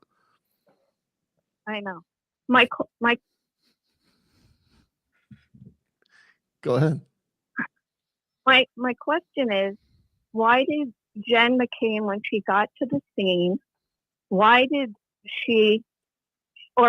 anyone think we have a dead officer on the lawn? Could we have someone dead in the house? Why didn't she go to the house? Or if she was nervous, why didn't she ask one of the cops that arrived, can you go check to make sure everyone's okay in the house? If you haven't seen our, like, the episode, I think we have Jen McCabe right on the cover. That was something both John and I brought up. Like, we both agree that was like, well, wait a minute. Why wouldn't you check on the people inside? Like, he's a police officer on that's on the lawn. How do you know there's not 100 other police officers dead on the inside? I agree with you. However, he was hit by a car. Yeah, the explanation that was given by her on the stand and by Carrie Roberts and other people, though it was dismissed because it was during the prosecution's testimony, she said that she was called out of a clear blue sky. Well, Carrie Robbins anyway was called out of a clear blue sky and told, John's dead. John was hit by a plow. So Karen Reed tells her, John's dead. John was hit by a plow. So she's like, what are you talking about? And she said, well, last I saw him at the waterfall. And she was like, no, we saw you leave with him. So she hung up on her. Then the niece called other people and all this. Okay, so one thing leads to another. And they're all driving. And Karen is adamant, let's go to Fairview. Let's go to Fairview. And they get to Fairview and Karen's in the back seat. She can't see over them. And their testimony is that she jumped out of the car while it was still moving and went straight to where John was. So she's yelling, I hit him. I hit him. I hit him. Or did I hit him? Did I hit him? Did I hit him? Either way, there's reason to believe that Karen feels responsible. We later find out in trial that that's a sign of grief and all that other stuff. You can choose to believe what you want to believe. And there's no reason to disbelieve that. But although I have heard people confess to crimes just like that. So when you put those facts together at that time, she's on the phone with 911 trying to get emergency response rolling to her good friend that's laying dead on the lawn. And they're trying to revive him. And you've got somebody who's acting kind of freaky to begin with, and then yelling, I hit him, I hit him, I hit him. I don't know that it's like the first instinct to go inside that house. Now, I do think at some point she should have. I think that she made the effort to make the phone call, and I still find it weird that the people from the inside of that house didn't come outside. I'll forever find that weird, although I have an opinion on that. But I see your point. I just think that hindsight is our friend in this case. And when you have the benefit of hindsight and you can say, like, this is so suspicious. Why would she say that? Or why wouldn't she go in there and why wouldn't she go inside? Well, we know that after the fact. Yeah. Yep, I hear what you're saying. And that was my other question. How could no one in the house not hear even Karen screaming? Yeah. I mean, there's not that much room between the street and the bedroom window. Right. I agree with you. Like, I mean, unless they're passed out in the basement, and even then, it's still, it will forever sit with me that they didn't make it outside. Let me give you this food for thought, though. If Brian Albert had made it outside, do you think that the defense would be, well, take a look at who's in this dash cam, Brian Albert, and he's directing all those cops to say whatever he wants to say, and he's directing all those cops to plant the taillight, and so he was screwed there. Or if he stays in the house, they say, well, look at this Brian Albert. He doesn't even care enough to come outside. Like, do you think he could win in this situation at all? Well, we'll send your wife out to see what happened. That's a good idea. My wife is braver than I am anyway. I think I would probably do that. Oh my God. Okay, I hear what you're saying with that. And then my other two things were, I don't understand with the sweatshirt. I saw all the little pieces of taillight that got scraped off the sweatshirt, supposedly. How do those little tiny pieces make these big marks on his arm? And why are they going in different directions? Yeah, I can't answer that. I can't answer anything about that taillight. The only thing I can tell you is that there were microscopic pieces found in his sweatshirt, and that is a matter of who you believe. If my theory on that is, if you believe, not you specifically, if anybody in the public believes that they were setting Karen Reed up by sprinkling pieces of microscopic pieces of taillight in John O'Keefe's clothing, how did they know the taillight was going to be such an issue at trial? The fact that they had to pay for a $400,000 expert on one side, and ARCA was paid however much by the federal people, and then $50,000 by the defense on the other side. I think that they would have to be pretty shrewd cops to know, hey, look, 5 years or 2 years down the road when this gets to trial, we definitely need to cover this by sprinkling some stuff into his sweat. You know what I mean? Like, I think that that's very elaborate. Proctor hung on to the sweatshirt for 2 months before turning it in. We just talked about that too, though. I thought it was 10 days. I didn't think it was 2 months, but it was on a drying rack. They don't store, you can't store clothes that are wet because they become moldy. It's a hazard in the evidence room.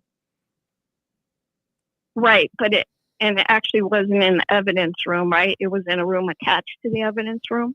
Right, it was drying. It was in a drying room attached to the evidence room, meaning it was still in a secure area. Right, supposedly. Okay, and then, sorry, one more thing. La Posada said, and this is the thing about getting hit by the car, there were no bruises on his body. And there was no hypothermia, no signs of hypothermia either.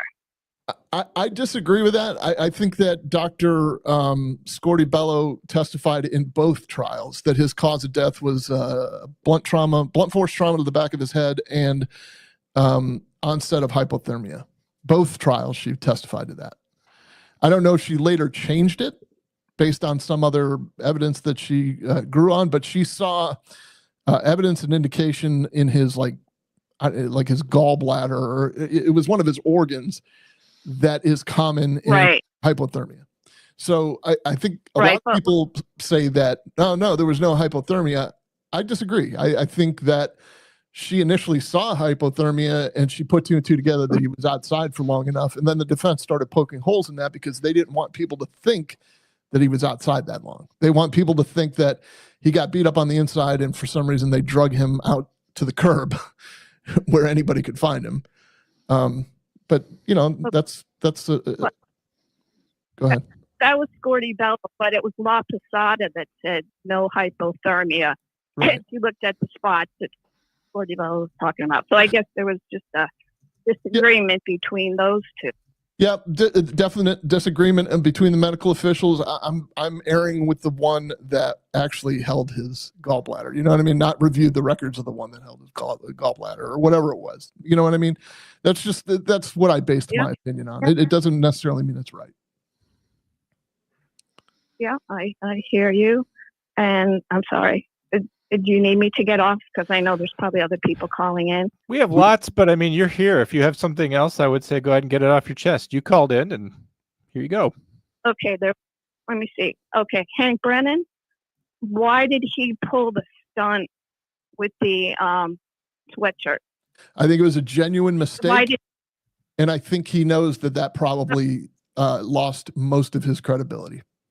I think it was a genuine mistake. But no, you think it was a mistake when he actually held it up and Yes. showed the ARCA guy. He held it up and said, and he looked at him himself, and you knew there was no road rash. No. What I'm saying is he's saying what he was asking Dr. Wolf is, do you not see holes in here? I think that he saw holes in there and just did not put two and two together that was samples that were taken by the crime lab. And I think it was a horrendous mistake once he learned what actually, like, it was an embarrassing moment once he learned what actually happened. Everyone is going to say that was nefarious. That's fine. He was still kind of, like, nothing's going to happen to him. He said what he said. They corrected it immediately. He stood up and said, I made that mistake. I definitely erred in this one. They skated on it not being a mistrial based on that. I don't think that they would, make it a mistrial because they can correct it with the judge's order. And then it was even covered in the closing arguments. So I genuinely think that was a huge mistake on his part, and I think it may have cost him the case. Okay.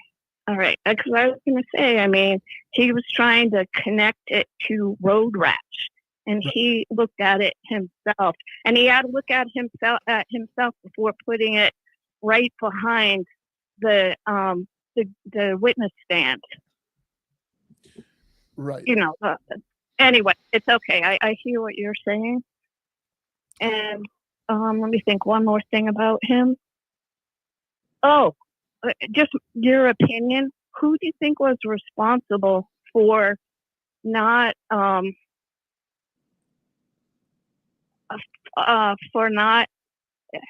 did his witness actually not see the X-ray of the arm and the hand? I don't know. Was he not given it? I don't know.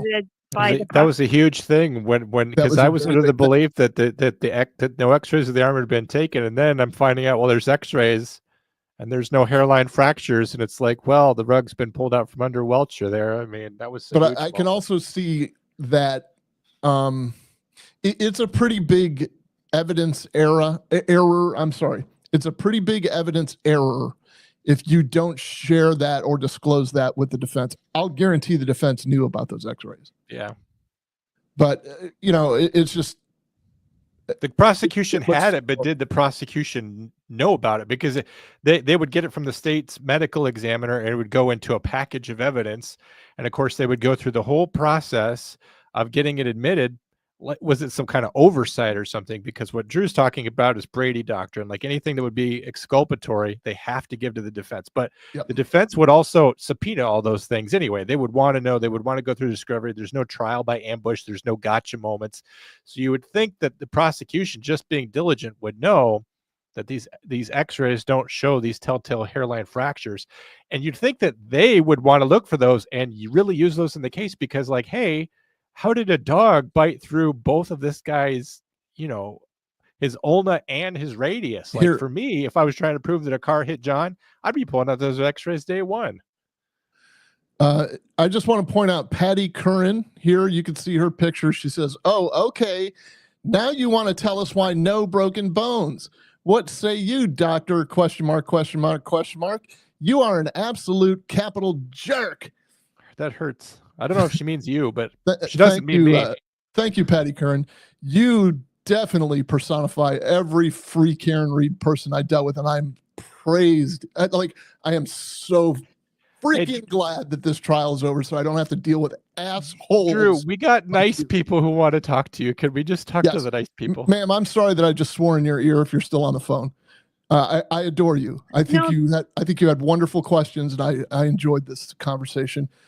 Patty Curran, you're an asshole. No, that's okay. You guys have a lot of experience, and it's important. But it just seems to me like, just overall, such a small town, everyone seems to be related or connected or friends in some way, that it's a easier, I guess, supposition for me to feel that they can be covering for each other, just based on, all the connections that they have. I get it. But anyway, thank you for your help, and I appreciate you listening to me. Thank you, my I hope dear. I hope you come back and watch us on the show in the future. We're going to have more great content for you. But yeah, in our first episode, we talked about how John O'Keefe and all the people in this case were connected. It is sort of amazing. But you have a good night, and thanks for calling in. Mary Williams has left us a comment, John. Do you see how many people have left your chat? Mary Williams, join them. I don't want you here. Have a good night. Go away. I don't care. I don't care if it's just me and John talking. Ma'am, you have a good night. Thank you, ma'am. Drew, hold on a second. Thank you, ma'am. I'm not talking to you. Have a good night. All right, we have got to talk to this Florida person who has been dying to talk to you all night. Okay. They better answer the phone. I'm about to give up. Drew, don't let the haters win. They're not winning. They're If anything, we've been on for 90 minutes and we still have 100 people. That's good. Florida caller, you here finally? Hello. Hello. I am. How are you guys doing? Good. Hello. Are you in Tampa by any chance? Am I in what? Are you in Tampa? No. Okay, because Drew's in Tampa, so I just figured you guys could be BFFs. This caller loves the Bills, loves hockey, loves everything. But caller, you have been waiting for probably about an hour to get in with Drew, so I'm just going to let you have the mic. Go ahead. Well, I figured I would call because the first thing he said is that he didn't watch the entire first trial. He didn't watch the entire second trial. So can he hear me? Am I talking to him or you? I'm here. Sweetheart, I'm not sure who I'm talking to. Hey, Drew, how are you, sir? Good, my friend. How are you? Good. I'm hanging out. Thank you for your service, by the way. I heard that you still some time in the military and you love the Bills, and so do I. So, but I don't want to start on a friendly. I hope I can end on a friendly note, but I don't want to start on a friendly note because one of the questions that I have for you, since you served and you worked and you were a sergeant and some sort of law enforcement, right? Yes. I want to ask you something. At 1:45 in the morning, who do you think is most likely able to have access to a Faraday bag? Law enforcement, sergeant detectives, or Karen Reed? I want you to answer that question. Okay. So I understand that all of us, not all of us, have the high integrity to do our jobs with such a level of pride that actually anybody, the OIG can come and audit us tomorrow and actually account for every single thing that we have done.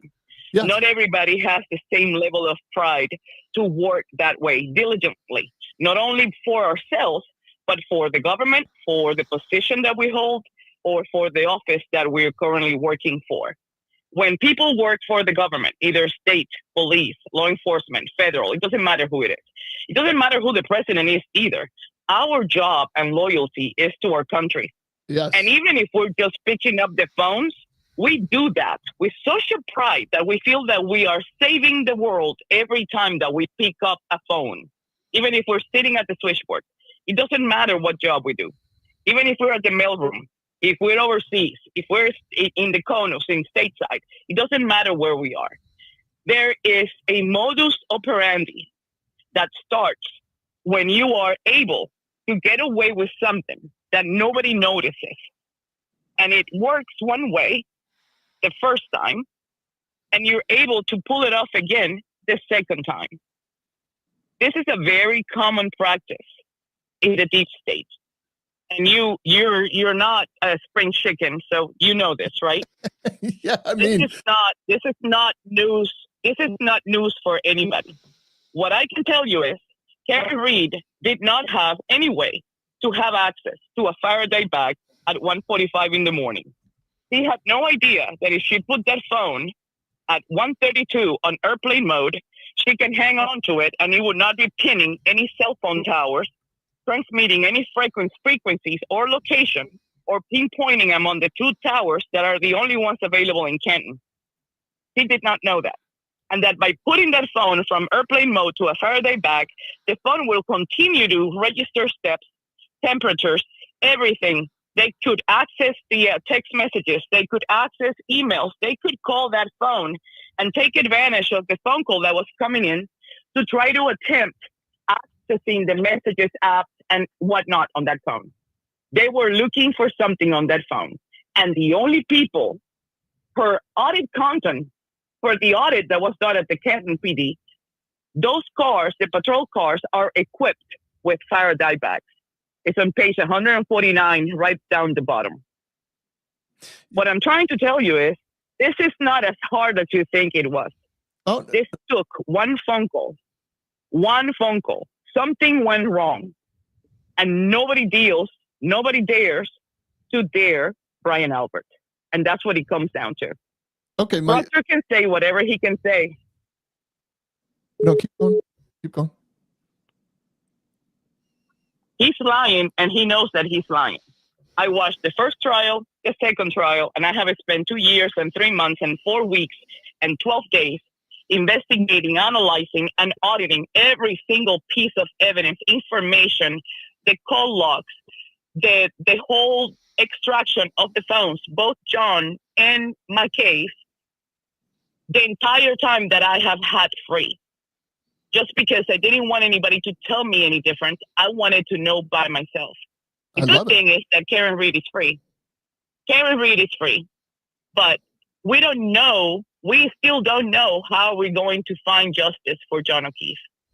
Because his own family, who are the ones who should insist in finding the ones who are responsible to do this, even fail to recognize that those injuries were not caused by a 6,900-pound Lexus 570 LX 4x4, 409 horsepower.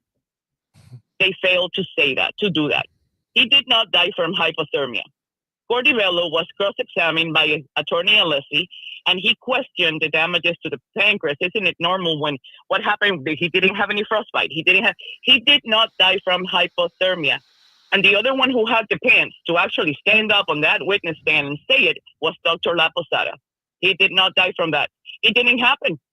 The car didn't hit him. And it's as simple as that. But Dr. La Posada doesn't reside in Massachusetts. Even the jurors that were deliberating there, when there was one today that was interviewed by TMS, the first thing he said was, no, we didn't do a poll immediately. The judge told us, she recommended us not to do a poll. She said we should go through the evidence. They were being diplomatic. All of these people fear the Commonwealth. They fear MSP. They fear the authorities. Just the same way that Hank Brennan approached Nicholas Barros when he was on the stand and he drilled him, scrutinized him, and tried to instigate fear on him, trying to tell him that he had a memory loss problem, just like Finding Nemo, and that he didn't remember whether the tail light was cracked or was actually smashed, as he described it, because Nicholas Barros said the tail light was not cracked. But guess what? Hank Brennan did not even hesitate. No, he said that it was cracked, that it was not smashed. He said it was a dollar bill size. Exactly. Okay. And not smashed like the picture that Hank Brennan was showing him. Okay. But Hank Brennan went very hard on him, trying to get him to admit that his memory wasn't that good enough, that his memory was exhausted. But he didn't go hard on him. What he did was he asked him, you're telling me that your testimony in the first trial was X, Y, and Z. And Sergeant Barros very adamantly said, yes, I know that it was. And he said, okay, here is your transcript. Show me where you said that. And he couldn't find it in his transcript because he didn't say it. And so as is his job, Prosecutor Brennan or Attorney Brennan said, so maybe you did misremember that. Maybe there is an issue with your memory. Like that's factual. Like there's no, like, I understand that it didn't go in the defense's favor and it didn't look good. And I feel bad for Nicholas Barros because he got put in the middle of something he shouldn't have been put in the middle of it. But I really don't think they were looking at the same thing. One, and two, he remembered something. He was shown evidence that it didn't occur, and he owned up to it on the stand, which is exactly what happened to Kelly Dever. It's exactly what happened. No, wait. We're going to talk. Yes, Wait. yes, Let's it was. not jump from one to another because that's Okay, but that's hold a whole on. other Oprah Winfrey show. I get it. I know you're probably inflamed by that, but what she did was he misremembered, and he was a hero. She said she misremembered, and she was the worst cop in America. She's the biggest liar in America. So I think that So you're actually telling me standard. that you're actually telling me that she forgot, she misremembered that her statement to the federal agents that showed up and questioned her, which they have a transcript of it, is that they spent a wildly long time at the Sally Port, both Berkey, who's now deceased, and Higgins. You're going to tell me that she misremembered that was her statement, which is in a transcript when she first met with the federal agents? If she has shown... If she has shown evidence to the contrary, just like Nicholas Barros was shown evidence to the contrary, what do you want her to do with that information? What would you like her to do with it? When she was... If she said... So in other words, if I just said, hey, I think you just called me the C word, and you're like, no, I didn't. And then we rewind the tape. We know there's no tape, but... we rewind the tape, and I now see that you didn't call me the C word. Did I misremember it, or was I just flat out lying about it? Like once, I'm gonna stop you right there, very respectfully, and because I would like to continue to talk to you about this. But we're going to have to go back to the basics. The first thing is that if you are the detective and you are law enforcement and you are the prosecutor and you are the DA, it shouldn't have been the defense lawyer calling Nicholas Barros. You should have jumped on that phone because your job is to find the truth. Your job is not only to call Nicholas Barros and get his statement your job and is make to find sure that it was a correct statement. Your job is to find the truth, but you don't need to call witnesses because the defense says that this guy is going to give you the truth. That's a defense. Yeah, absolutely, I agree. But if you know that there is a police officer over there that served as a courtesy indictment when the car was being picked up, and you know that that person was present and could have attested to a full taillight that only missed one piece, why would the prosecutor not call him? Why would the prosecutor not immediately call Lucky Lugren? Why is it that the defense lawyer has to call to get witnesses to testify and attest to the fact that what the prosecutor is saying is not true?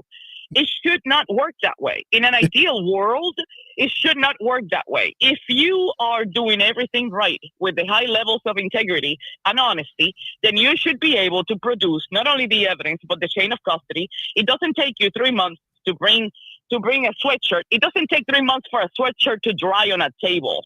Like I heard when you said that comment, and I was about to die. 3 months and all this, like that is completely false. But go ahead. What is false? You're saying that it was drying on the table for 3 months? It took 2 months for the sweatshirt to go into the laboratory. 2 months now? And I'll tell you this, in my experience in submitting stuff to the lab, it takes forever to submit it, and it takes there's a lot of cases competing for that resource. This is where the public splits with law enforcement. Like you can paint that as nefarious as you want because you're going to, like, you're stuck on it. And I admire you for the effort that you've put into this, and for people don't investigate this stuff anymore. They just read the headlines, and you're one of the good ones. You got to the meat of it. But there are some things that you may not fully understand. I'm not accusing you of not knowing your stuff. I'm not accusing, but there may be something like a thing here or two that you're missing. There's plenty that I'm missing. I know that for a fact. But what I'm saying is there are like any murder case right now. If you observed a murder case in your city or town, wherever you're in here, you're here in Florida. You can go in open court and watch a murder case. You can, after it's over, subpoena the public record and find out when they impounded that, when they submitted it to FDLE, when FDLE submitted it back to them with the results. and you'll see that. So let me ask you a question: Is it the state? Isn't it the state that has the all the authority to get all the evidence? Because I remember correctly that it was the defense lawyers and the defense team that was fighting Adam Lally the entire time, trying to get the discovery of the DNA, and Lally wouldn't even respond to emails. They even stopped looking into DNA and doing the lab stuff because Lally wouldn't even answer any of the email requests that the lab kept sending them. I remember so that. What I'm telling you is, there's always two sides of the stories, right? There's a book. It could be a book in Spanish and a book in English. If you don't know both languages and are able to read them both, you're going to miss a lot of stuff because it's going to be hidden or lost in translation. So what I'm trying to tell you is there is one side of the truth. It is never twisted. It is not manipulated. And it's not only used when convenient. Ian Whiffen stood up in that witness stand and answered on cross to Robert Alessi, that he did not consider relevant to share that John O'Keefe's phone battery never went down 72 degrees from 12:08, which is the time that they left the waterfall. They arrived at the house at 12:21, and Karen was at One Meadows by 12:36. Right. The phone continued to be at 72 degrees Fahrenheit in the middle of a nor'easter. And Whiffen testified that he did not consider it relevant for location other than whether it was indoors or outdoors. And Alessi asked him, and you don't think that it's relevant information to tell the investigators? And his answer was, I'm not in a position to either determine or change or suggest how an investigation is conducted or if it should be done differently. That was his answer. Then I ask you a question. Why the hell are we hiring as a government? Why are we hiring Celebrite? Because every single piece of information is critical. The phone was inside. And Hyde said it was inside a fire attack bag. So during the times that were relevant, especially at 12:24:38, which is when John got incapacitated and couldn't move anymore, 12:24:58. At that time, John could not move a finger. And at that time, Karen was parked outside with the Lexus. And you know who was behind her? Ryan Nagel, Ricky Dantano, and Heather Maxim in a Ford F-150, confirming that John was nowhere to be found and Karen was there by herself. And when Karen saw the Ford F-150 approaching, not knowing who the heck those were, she pulled a little bit forward to let them, because she didn't know whether they were dropping somebody off or picking somebody up. The only walkway from the driveway to the house was by the mail post, which was exactly where she was parked. So she moved forward. They still don't see John. That was exactly at 12:24:58. Ryan Nagel texts Julie at 12:23 a.m. and says, I am here. Julie Nagel comes out, and per testimony, she spent 3 to 4 or 5 minutes outside talking to them and telling them that Jen McCabe and Matt McCabe had already offered her a ride home. So she changed her mind and she was not going home. He became part of the cleaning crew. You mentioned earlier that why is Karen the only one that wants to go to 34 Fairview? Because the only reason why Karen got in the car and cracked John's taillight, that's when she hit the taillight at 5:07 when she left to pick up John, was to go get John. But Jen McCabe had other plans because she knew exactly how long to die in the cold. She knew exactly that she needed 90 minutes. And she took her back where? So she where was did stalling? She take her back? No, seriously. Yes, she took her back to One Meadows because the 90 minutes were enough. They didn't put John out until about 4 o'clock in the morning. They washed his clothes. There were 5 male DNAs identified on his shoes and on his pants. 5 male DNAs. They washed his clothes and threw him out there. Have you ever been in a public restroom? Have I ever gone to a public restroom? I try not to, but yes, I have. So do I. How many DNA samples do you think are on the bottom of your shoe after leaving a restroom? I'm going to tell you something, sir. If I'm wearing shorts, the only DNAs you're going to find are mine. Nobody's touching my shorts unless it's my husband. I So let's put it that understand. way. I completely this understand. is not that. a TikTok talk game. This is not a game. This No, is a it's not a factual game. But look, your Faraday bag it's thing. not a game.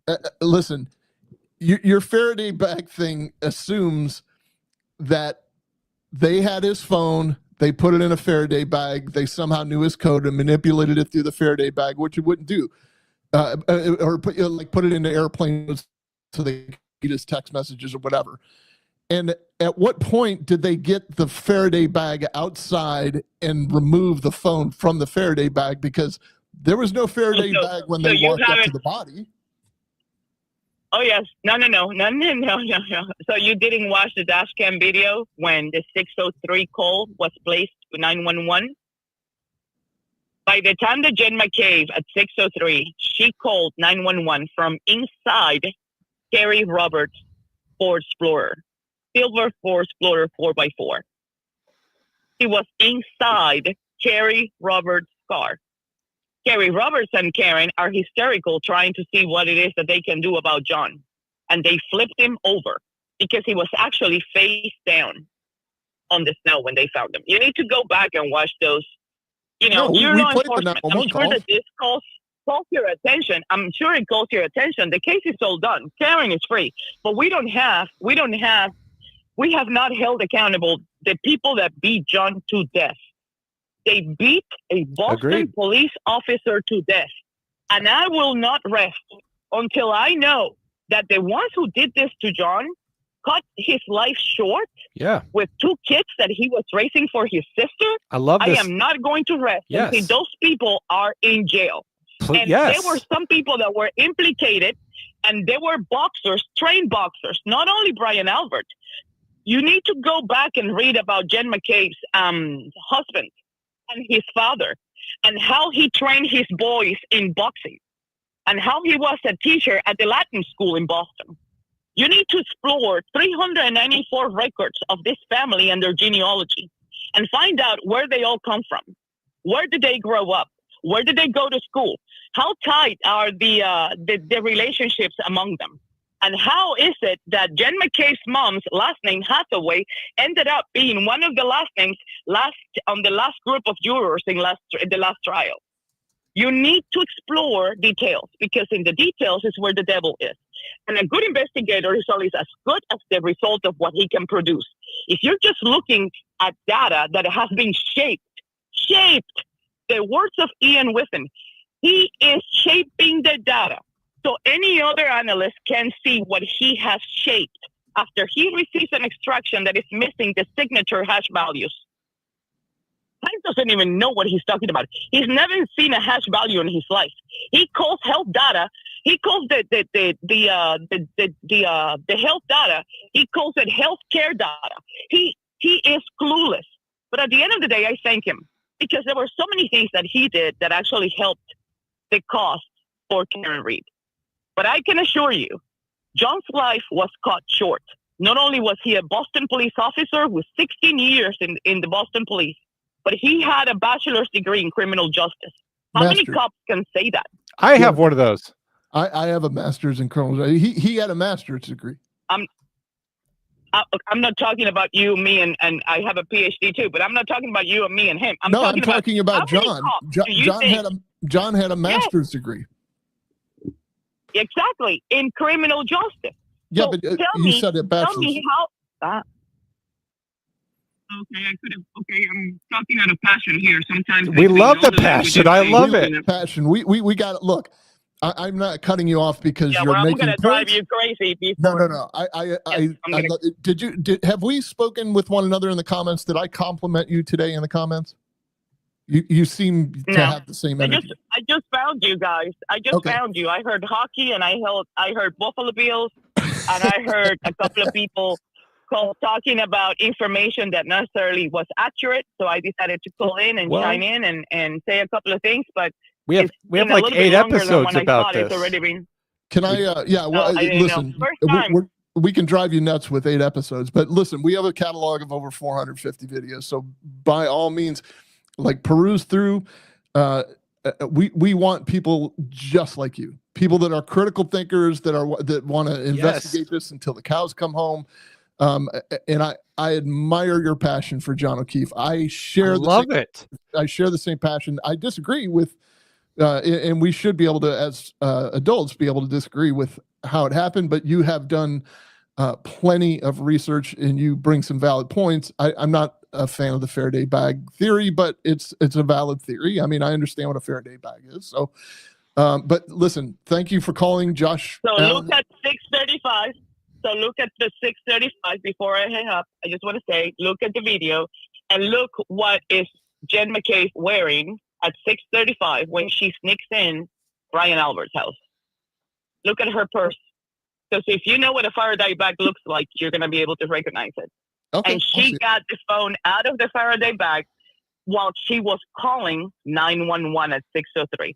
Not even a minute after, at 6:04, the phone came back to life. It picked up the frequencies from the cell towers that are located near Canton, and it not registered because those steps were already taken from 12:32 until 6:04, but it updated the steps that the phone took, 432 steps from 12:32 when it became on airplane mode and then the Faraday bag until it became back up access available to the cell phone towers. So take a look at that, because that is pretty amazing. It's just that you have a niche, you have a sample of people who are maybe have been exposed or have had some of experience in regards to this, that are able to understand the little details. Like Vinnie Politan just came on TV last night, and he talked about something that Hank and Whiffen pointed out, that at 12:24:58, John didn't take any more steps at that time. And that's when Whiffen thinks that he was hit by a car. How can that be possible if at 12:24, Karen was parked outside and Ryan Nagel was right behind her and nobody saw anything? That's impossible. So you need to be able to be not only a critical thinker, but you also have to be able to identify the little details to make sense of all of this in a manner that is logical. No. I appreciate it. I'm not like, I really don't want to, I just want to give other people an opportunity, but thank you for calling. Please Absolutely. Have a good night, you guys. Abandon us. Go Bills. Bye-bye. Like, watch more. 1,000 episodes. 1,000 episodes of Cobb Center. Someone else hates you. She whipped my ass. Pretty much. Someone else wants to whip it, though. Oh, please. Hi, is this Dave? Hello. This is. Dave, are you ready to whip some ass? Lay it on me. Ready to whip some ass, sure. How you guys doing tonight? Great. How are you? Apparently you haven't been watching, but just fine. How are you? No. I'm great, man. I appreciate you calling, whether you're going to berate and belittle or pat us on the back. Either way, I'm glad you're here. Oh, good. Yeah, so I really haven't watched you guys before. I really don't understand what your position is. Oh, is your position that Karen Breed is guilty, and we have 9 episodes covering this case. In the very beginning, I will freely admit that no matter how much experience I have, no matter who I am or what I've done, I was all in on conspiracy. And I was watching as this was going along, and I was like, because I watched part of the first trial, a little bit, dribs and drabs of the first trial. I watched the some of the hearings in between, and I always had this theory that there is no way that the prosecution is going to bring this forward if it's not a valid case. They've got to know something. And then it just started getting more and more intriguing and more intriguing. So then we started diving a little bit deeper into it.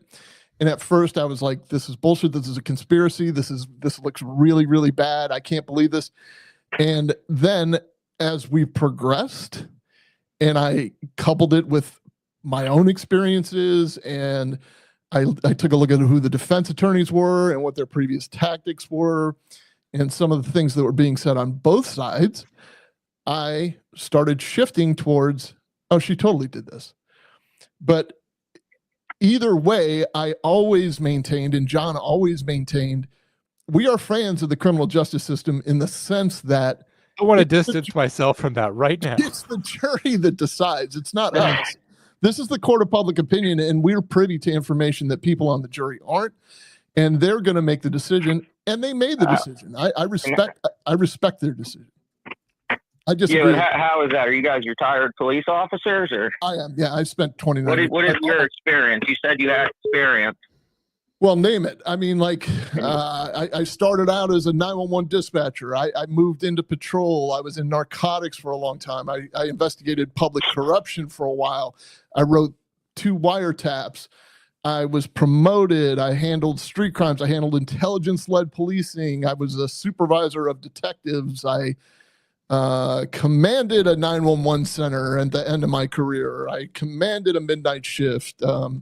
Like it spans, like, but all in through there, I taught a lot. Like I was an instructor for a lot of things. I famously taught a week-long interviews and interrogations course over the course of 10 years, like at a minimum of 2 times a year, if not 3.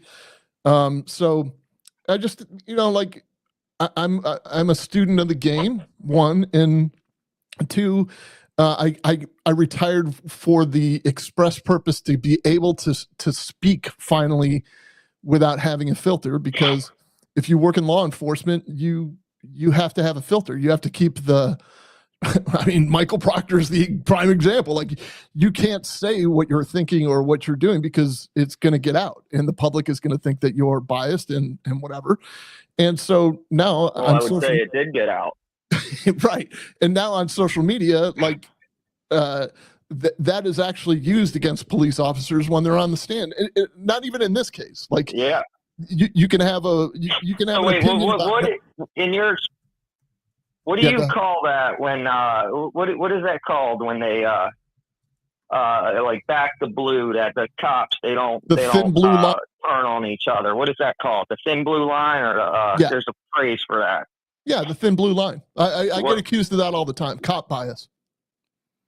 Right. Okay. In your experience, what would you say about that? Is that a myth? Would you say that what I would say, like cops do this is defend each other? This is the most honest answer I can give.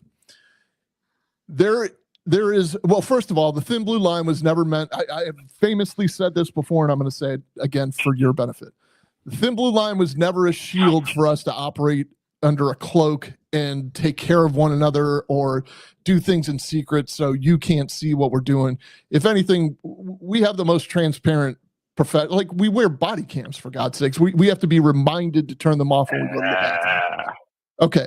So transparent. I don't know if I would say that, but okay, that's fine. That's your opinion. So go on. There is definitely going to be a level of professional courtesy when the guy whose wife you stop is the guy that's going to end up giving you the last round of bullets when you run out. That is always going to happen. That is human nature. It's the same thing as a firefighter recognizing a firefighter's family member and not caring for the other people there first, caring for the family member first, and then going and then doing their job of caring for everybody else. There's a level of professional courtesy in every profession. What people take that as is it's complete corruption, and it's not complete corruption. There are times when it's taken too far, but there are so many checks and balances built into the system that we tend to catch those people. And we put them on trial, and we. In my experience, I would disagree with that. Okay. I've never been a police officer, but I've been on the other side of the courtroom. Understand. And I could tell you that in my job, we stand up for each other too. We look out for each other. I'm not going to go to the bosses and rat out my coworkers. So I understand that, but yeah, I think it crosses the line when you swear an oath. You swear 2 oaths. You swear an oath to tell the truth and the whole truth, right, and nothing but the truth. And when you go up on the stand and you don't do that, well, when you leave some when you leave some stuff out, when you don't tell the whole truth, that you're violating that oath, and then you're violating the oath when you're taking people's constitutional rights away based on not telling the truth. And in my experience, I've seen that happen a lot. So I've seen cops take it too far in a way where I would consider it corruption. I see your point. But going back to John O'Keefe, and I'm sorry, go ahead. No, I'm saying I see your point. Yeah. Well, I would say going back to this case here, I don't know how you could say that Karen Reed is guilty of anything when all the surveillance cameras we have, all the video evidence we have, shows an intact taillight the morning of. So that's just where you lose me. The taillight was intact.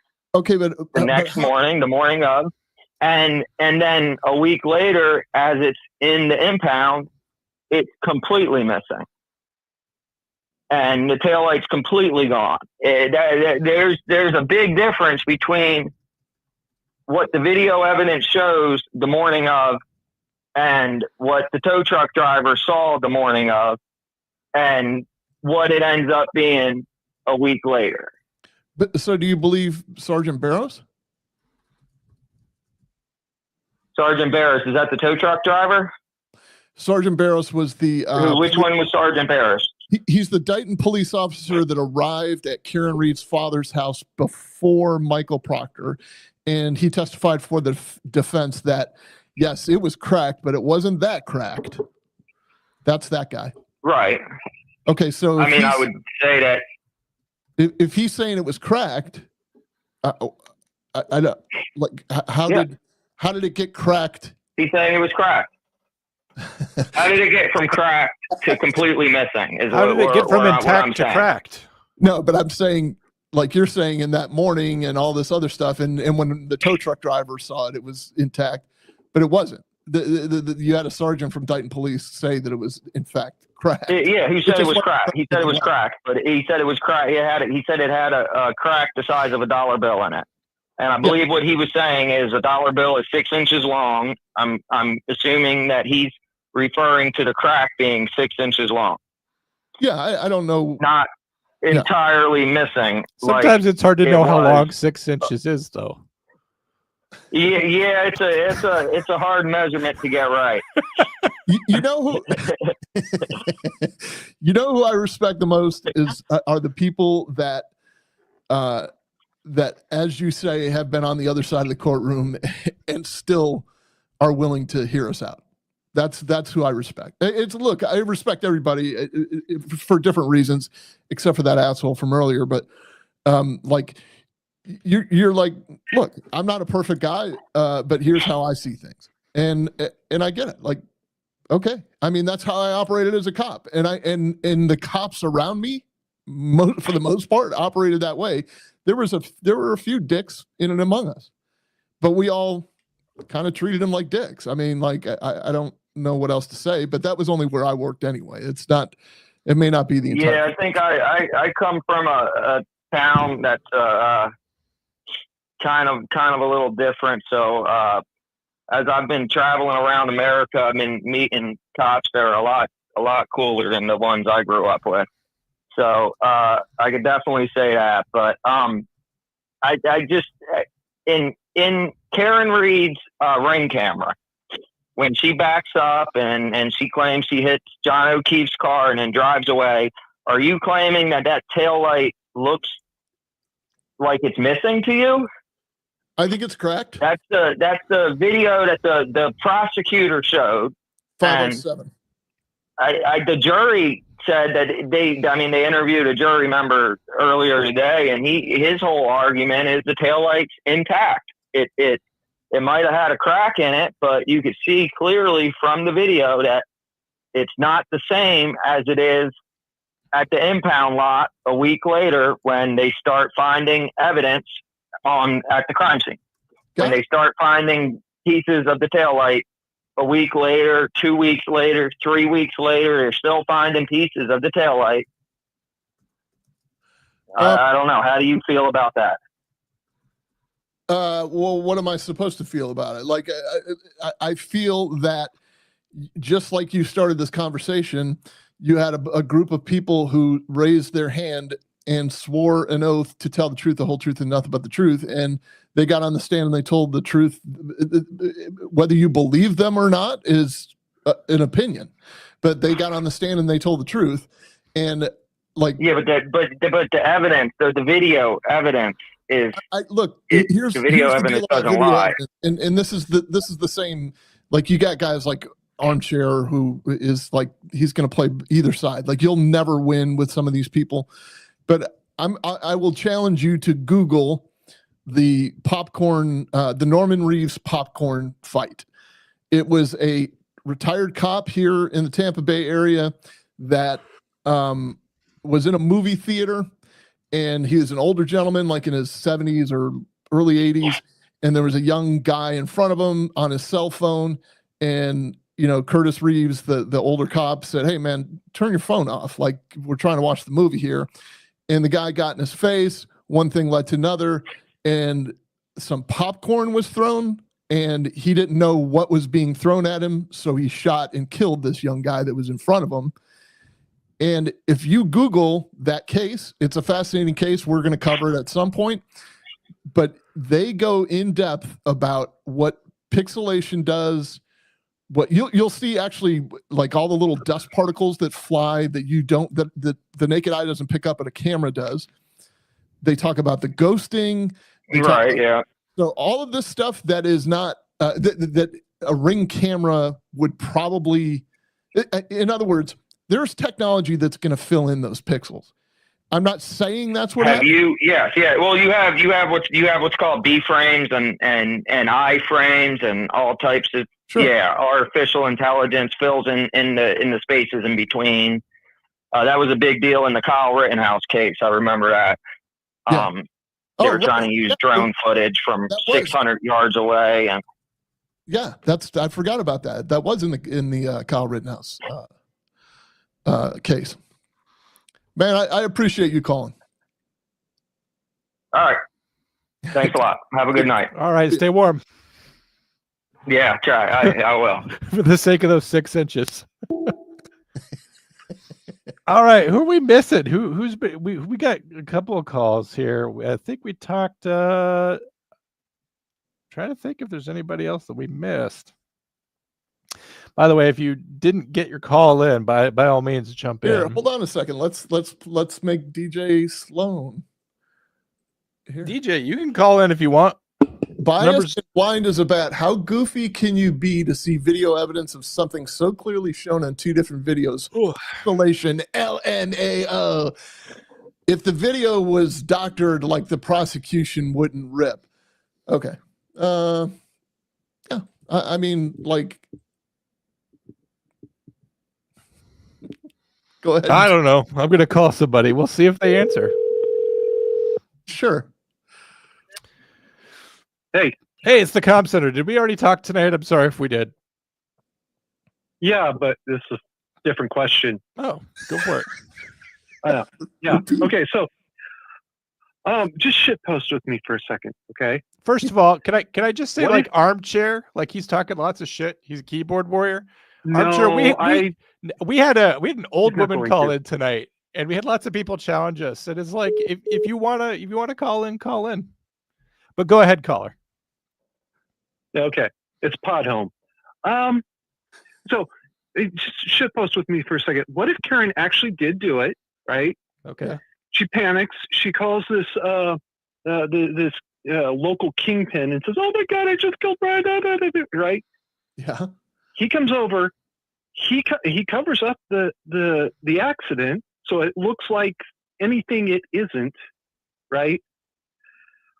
Now the other cops come in, they step in and they say, we think she did it.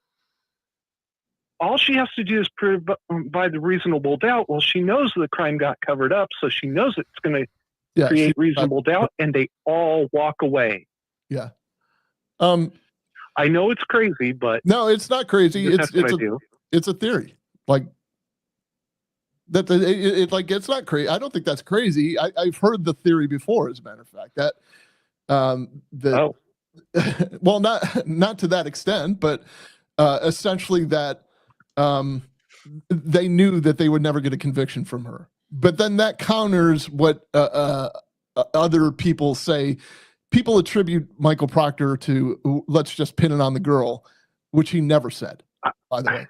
But you know, I people don't care. Yeah, I don't either. But people, I've heard that theory before, where they blamed her. I can't even put the thought together right now. You could do it, Drew. No. I'm so distracted by some of this. Don't look at the chats. We can't do it. Don't look at the chats. Yeah, I'll manage the chats. I enjoy your theory. I like your theory. I don't think it's true. I'm glad to shitpost with you though. Oh, thanks.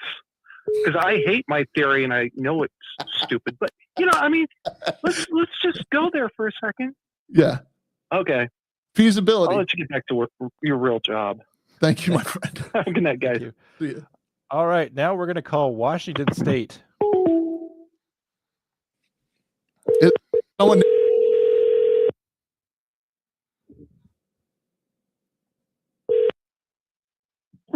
Hi, this is a Cobb Center with Drew Breezy. John speaking. How can I help you?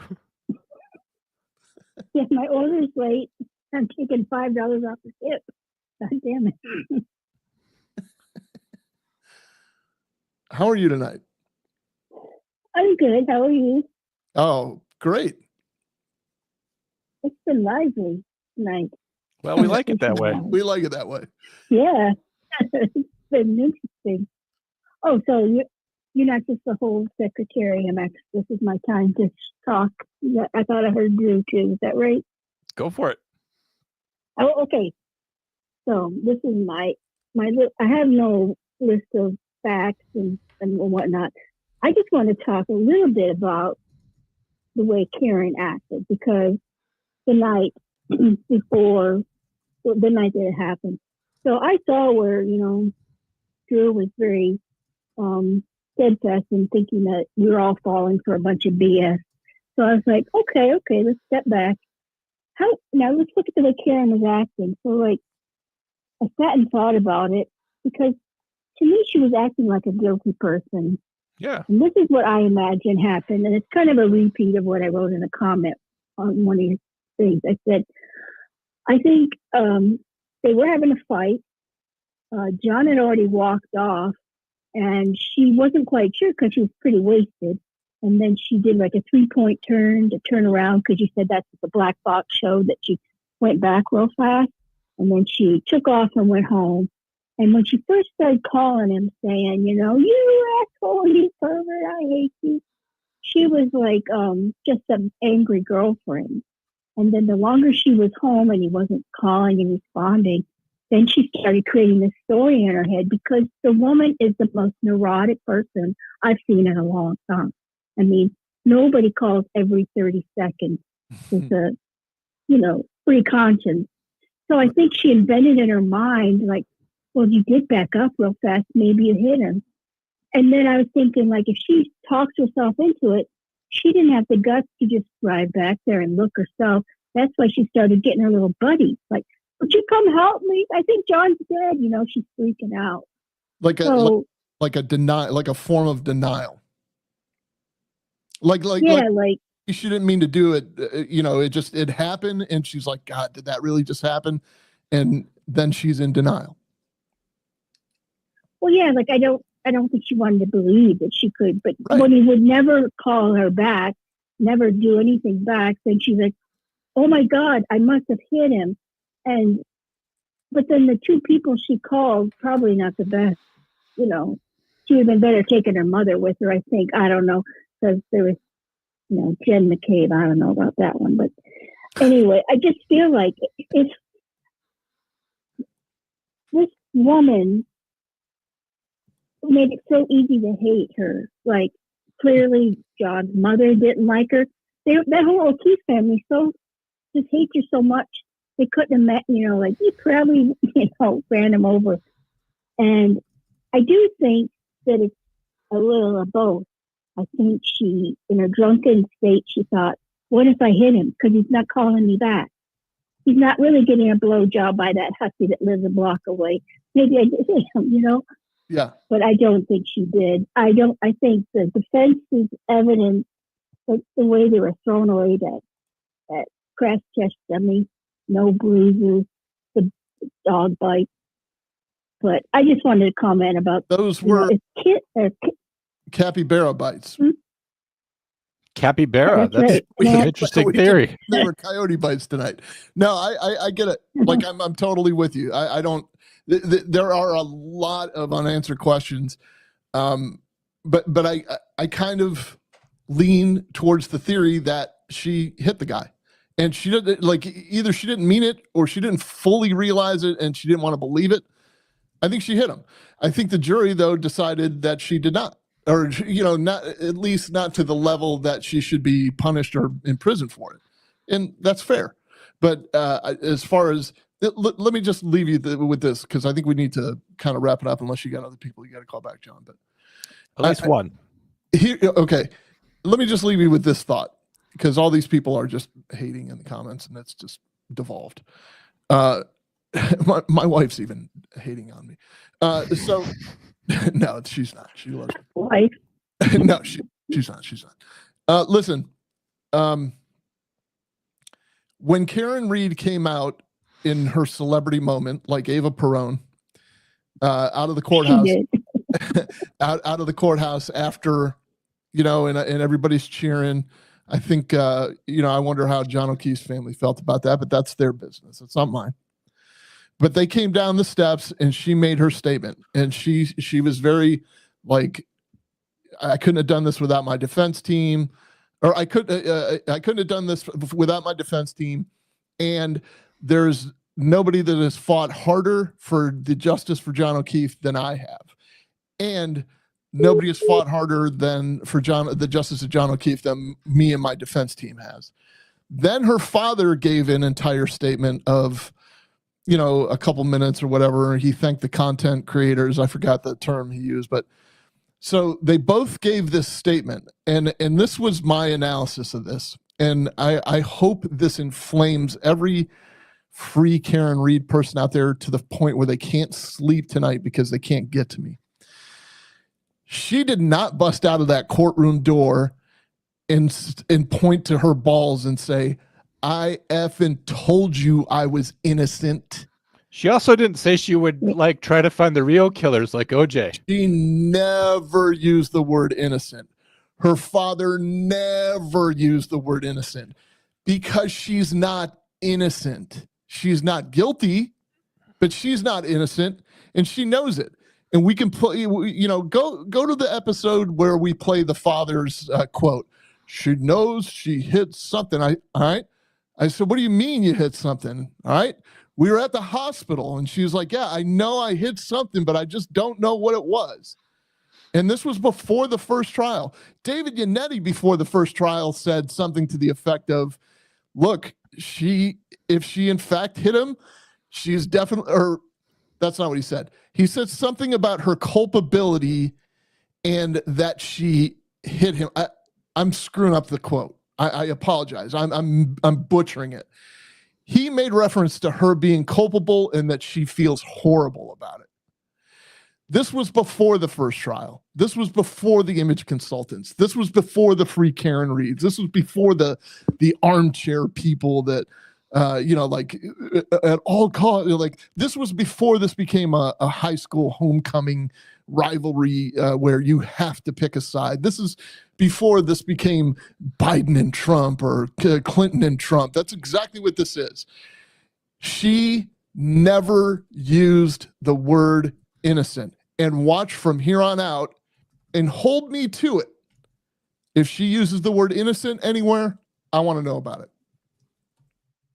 Okay, before you hang up on me, I agree there's something sketchy about her.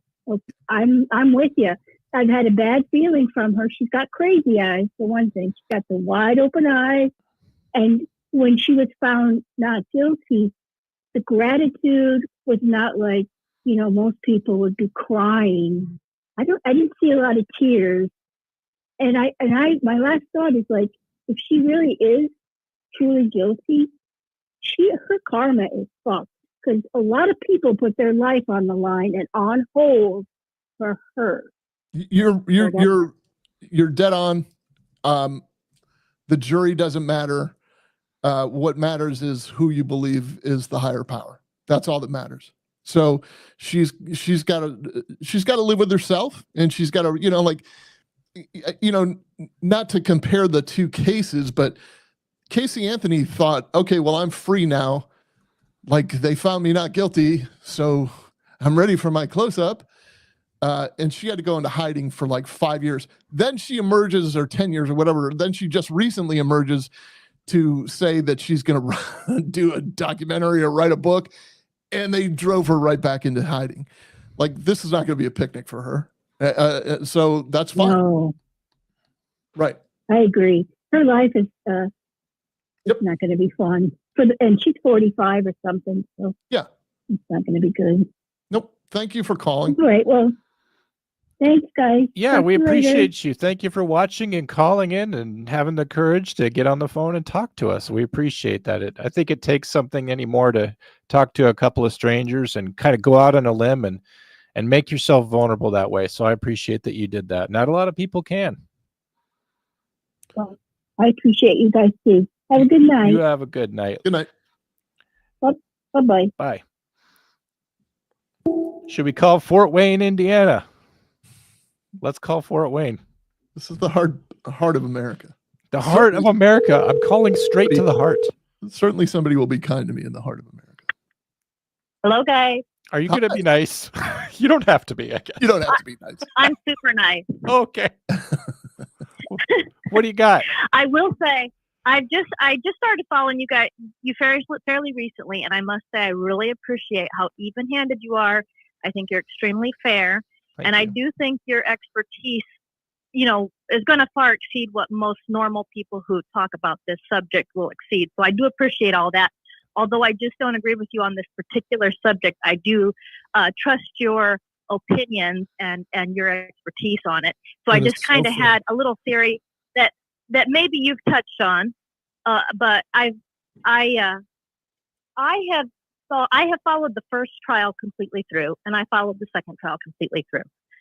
And I think that part of what turned things was that ARCA report that the feds gave to the defense that first time through. I think the defense was leaning in so hard on conspiracy.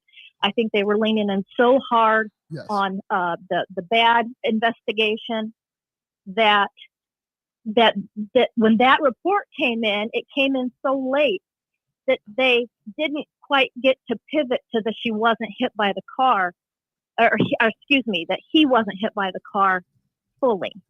And so this trial, there was that pivot where they went away from the conspiracy more, because that to me was the hardest pill to swallow. I don't believe that John O'Keefe was hit by a car, but I think that there's a good chance that he just died by accident.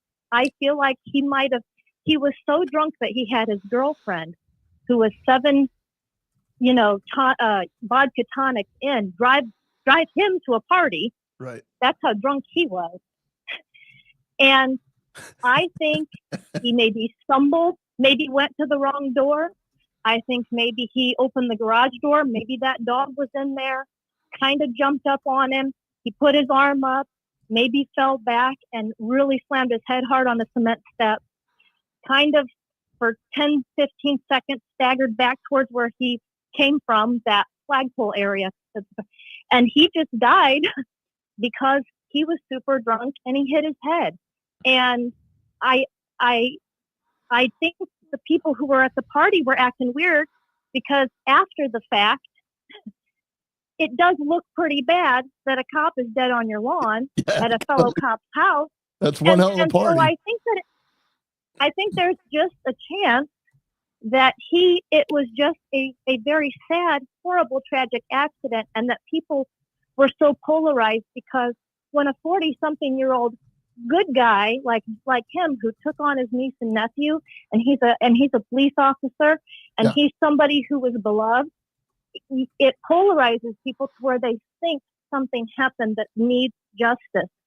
And I think that blinded, I think it blinded the investigators. I think it blinded John O'Keefe's family. And I think it even blinds Karen Reed's supporters who have gone too far with calling the McCabe's murderers, calling the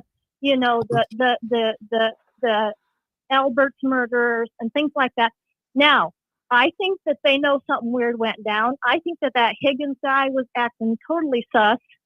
And they maybe were, who knows if they had words or what. And so they just kind of felt like, oh, we look pretty bad in this. But I think that that's as far as it went. And they probably were trying to get their story straight. But I just want to see what you feel like as a former police officer and things like that.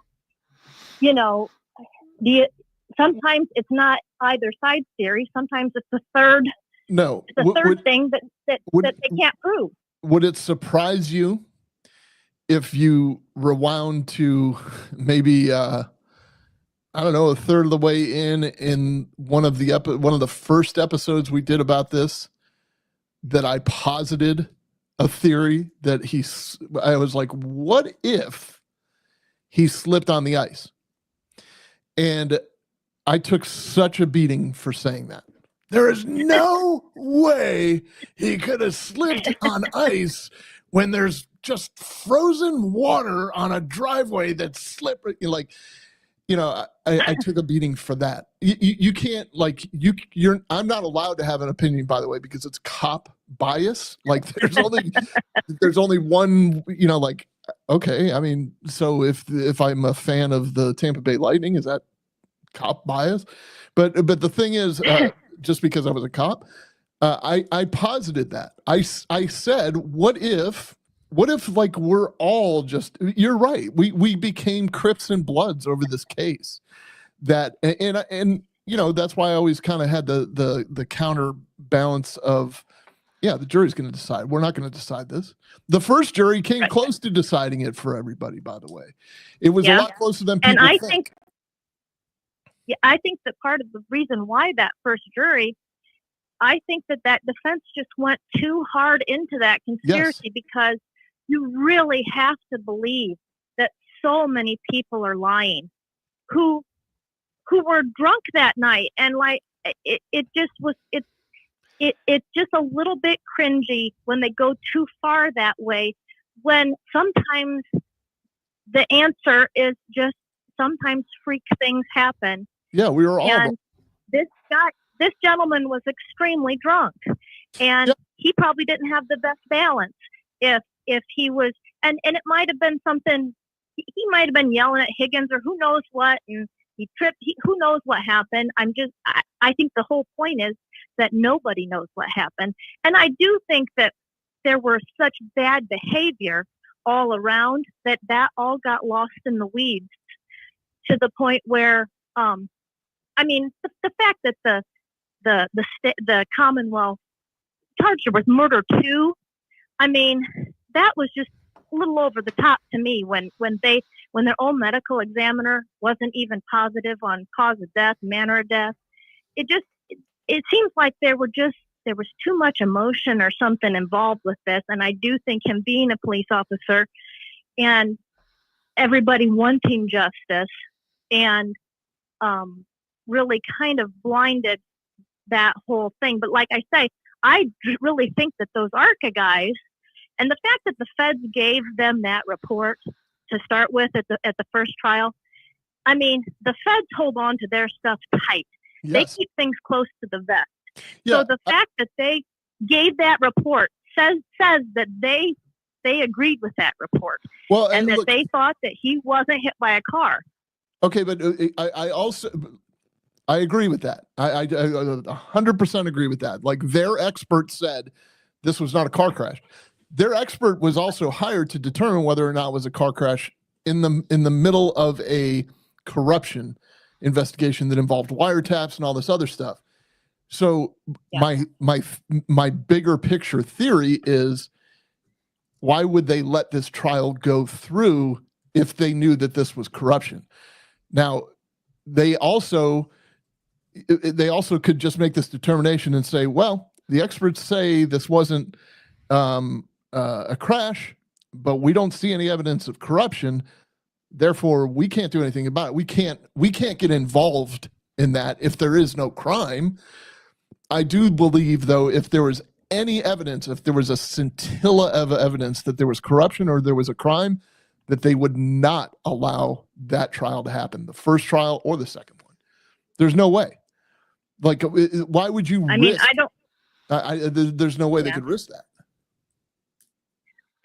My only thing is, I mean, I tend to sometimes not always agree with everything the federal government does, and so I sometimes don't know what their motive is. If there's a carrot on a stick or a bigger fish to fry somewhere, that sometimes I don't quite put a lot of stock in. And I just thought it was kind of telling to me that they were willing to part with that ARCA report. And the fact that those guys, to me, were very credible. They knew what they were talking about, and their testing and things like that. And the fact that they stood firm, they didn't really have anything to gain or lose by saying it either way. And so the fact that they came pretty, and like I said, I mean, I've known people who've been hit by cars, and I'm sure you've seen a lot of it in your line of work.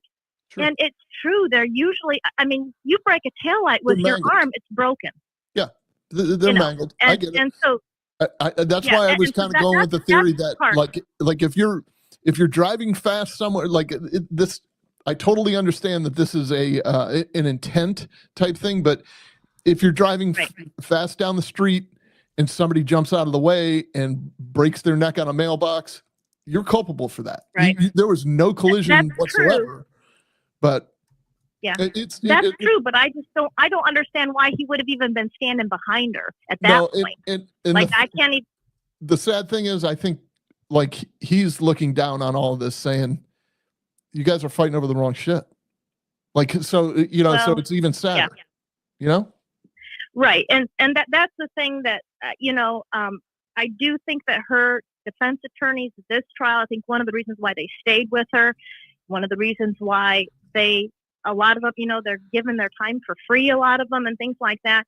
I do think that the way that ARCA report, I think they do believe that she's innocent. I mean, I think that it would be hard for them to stay with her this long for free, basically, since she's kind of ran out of money. I do feel like, as far as like everybody was concerned, she was kind of low-hanging fruit because she's such a hysterical person. I mean, I'm not a fan of hers personally. I think she's kind of the crazy girlfriend type. She seems to she loses her mind over little things that she seemed to be extremely jealous. Be careful. Be careful. Be careful. Saint Karen has a pretty big fan base. You have to be very careful when you talk about no. But being a crazy girlfriend does not make you a murderer. No, it doesn't. You're right. You're allowed to be the crazy girlfriend. And so when she gets out there, she's hysterical, she's screaming, and she says, "Oh, could I have hit him?" and all this stuff. It makes it convenient because that's an answer, right? I mean, like, if you're looking for an answer and there's one right in front of you, well, then when stuff starts falling into place that starts not making sense, you're still fighting. And it seems like that's what some of the investigators were doing. They were fighting to make it work out. Like it seemed like the prosecutors and everybody, they were working to try all these things that probably should have made them drop the case, didn't make them drop the case. And as far as, do you think that there's a level of do you think that there's a level of feeling pressure from not only, like, everybody claims the cops are corrupt or whatever, but what about John's family? And they're just like, look, this is never going to fly, and they're like so ardent or so adamant that she needs to be held accountable. She did this. Like, the cops have the evidence. But if that's true. But to me, if you're a police officer family and you know some of these investigators, or you've heard of them, or you're in that culture, you want somebody to answer for it. You want there to be somebody responsible. You don't want it to be that your son was drunk and fell because a dog scratched his arm. You're right. Like you don't want it to be that way. And so it's really easy. I know if something happened to one of my children, I'd want somebody held responsible. And I do think that obviously the culture that's within that particular police, that area there, it looks like, because the way that Yuri Buchanan gave that Proctor a good review, an excellent review, even though the guy obviously, it wasn't excellent. That was a stretch, the way that he was talking, listen, I can tell you from experience. I can tell you from experience, there have been a few, and please don't be offended by my language. There have been a few dickheads that work for me that still got a fair review because they're dead on in their investigations, and I can't penalize them for being dicks. But I totally understand why the general public would want that to be part of it. And I do think it's not the reality. In this era of information, and a lot of these jurors, they said, were maybe a little younger. Everybody knows that when they hear, blood collected in solo cups and put in a Stop and Shop bag and set in the Sally Port for 9 days, and some stuff wasn't taken pictures of. We took pictures of one of the things, but not this. We wrote a report on this, but not that. That just doesn't fly with people very much because they've been able to watch Dateline NBC for the past 20 years, and they know how it's supposed to go. CSI Miami. Right. And so like part of it too is like, and the way that my mind set is because I have family members who are police officers, and to me, one of the greatest people on earth is a good cop, but one of the worst people on earth is a bad cop. Oh, God. And so, so I respect good cops, and they're necessary and needed.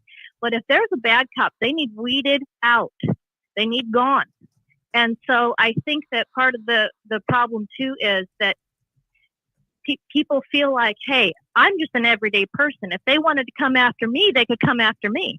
I get that. And I think that people are sympathizing with Karen Reed in that way, And I think that's why they get so passionate, because they're like, you're trying to take away somebody's freedom. And that really does cause passion, anger. But like I say, I enjoy hearing your take on things. I haven't listened to all of your I haven't gone back yet to listen to all of them, but I plan on it because I like hearing your point of view. Just have at it. Have at it and be critical. And listen, this is what I wanted. This is what I would suggest to you, because I've been wanting to get to this all night. We have a very similar case in the form of someone by the name of Hannah Payne that everybody and their brother made up their mind about before the trial, watched the trial, and completely lived in confirmation bias that she should be in prison and all this other stuff. If there is any case that creates reasonable doubt, I wish for you to watch that Hannah Payne series. Just watch we're getting ready to drop the 7th episode of 8. And it's an old case, so a lot of people aren't really excited about it because they already know the outcome. She was guilty and she's in prison for the rest of her life. If there is any case of prosecutorial overreach, you're getting my raw opinions on and John's expert analysis on the 911 side of things, because that's what this whole case hinged on. Please give the Hannah Payne trial series a shot. I think you'll see what I'm saying.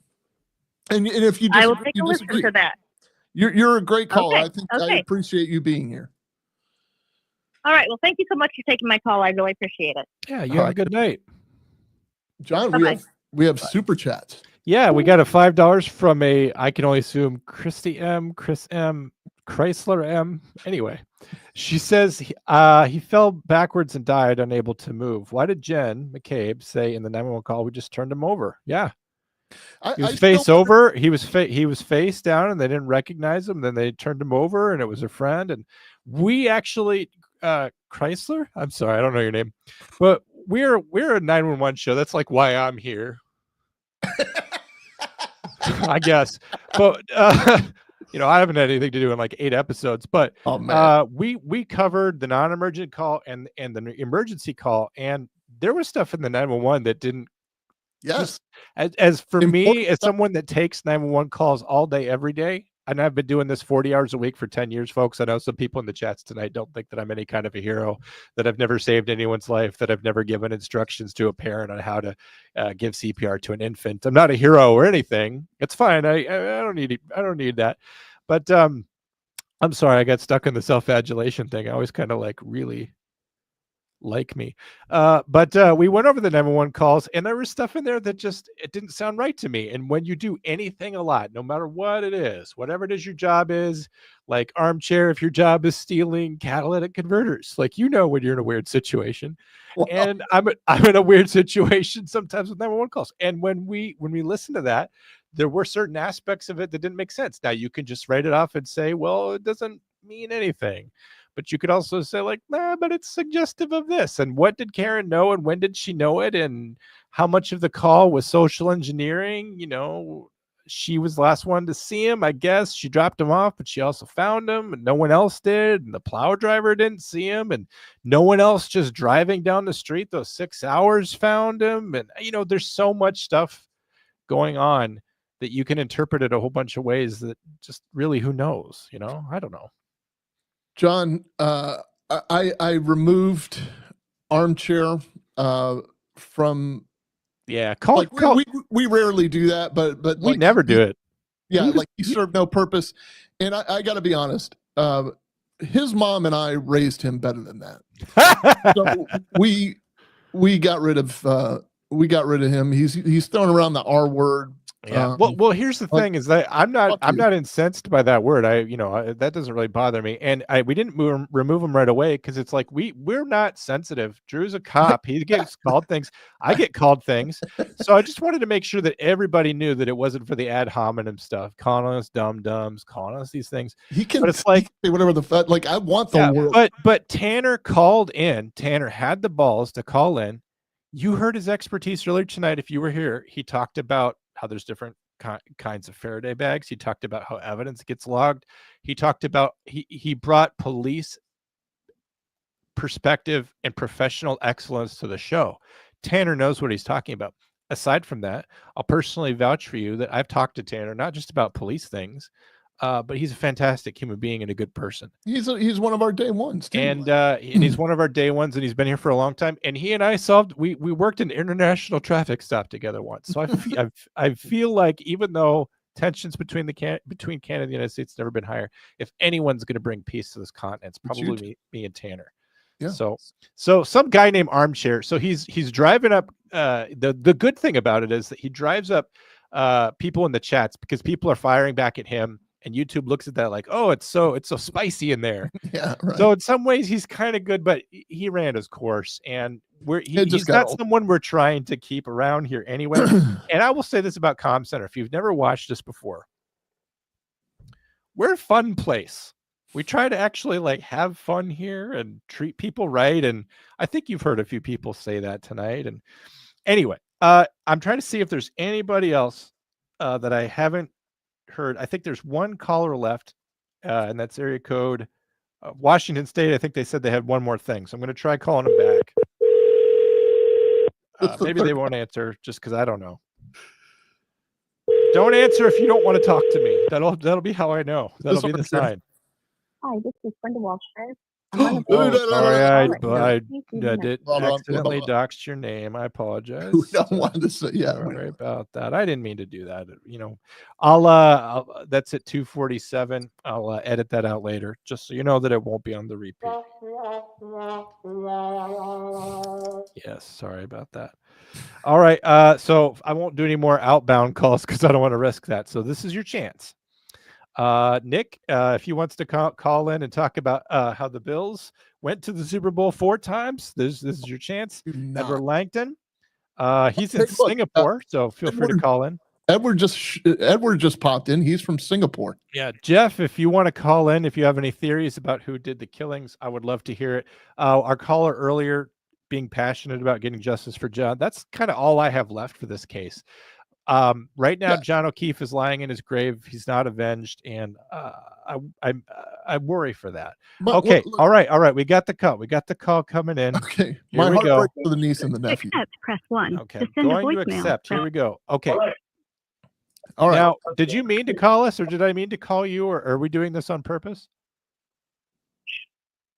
Call in. I called in before, but you guys are so nice. I had a couple more questions. Oh, go for it. Go for it. Well, this was just a few things about Higgins first.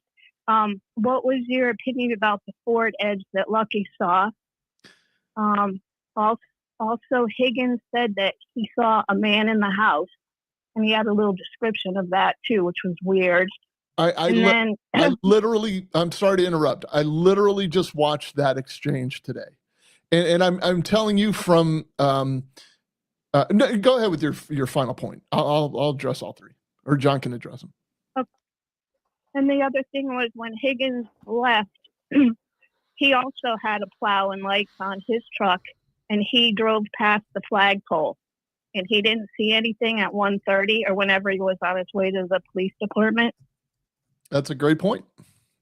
Okay, John, do you want to tackle any of these or no? Which things am I tackling? Right. All right. So the first one was not about Brian Higgins. The first one was about what was your first one? The Ford Edge that Lucky saw. Okay. Okay. So Lucky, here's my theory on it. As a matter of fact, I'm glad you said that. If you didn't watch our part 1 of the closing arguments, please, go back and watch that tonight. Leave a comment in there. It's part 1 because we actually give a lot of credit to Alan Jackson in there, but we also 2 episodes recognizing his greatness. Yeah, we do. So, but in part 2, I literally do a little diatribe on what I believe about Lucky and the plow, because he had to be paying such close attention to that Ford Edge to not hit the Ford Edge that I don't know that he would have discovered a body. And my second thought and theory on that is why is there a plow out plowing the streets? Because there's heavy snowfall. And if there's heavy snowfall, is it possible that a body laying in the snow for 3 hours can accumulate snow? Maybe not enough to look like a body, or maybe not enough to be covered like a mummy, but certainly just look like anything else, a pile of leaves or whatever laying there, that he wouldn't notice. I mean, like if you asked Lucky, hey, did you see any hippopotamuses? He would have to say, no, I didn't see any hippopotamuses.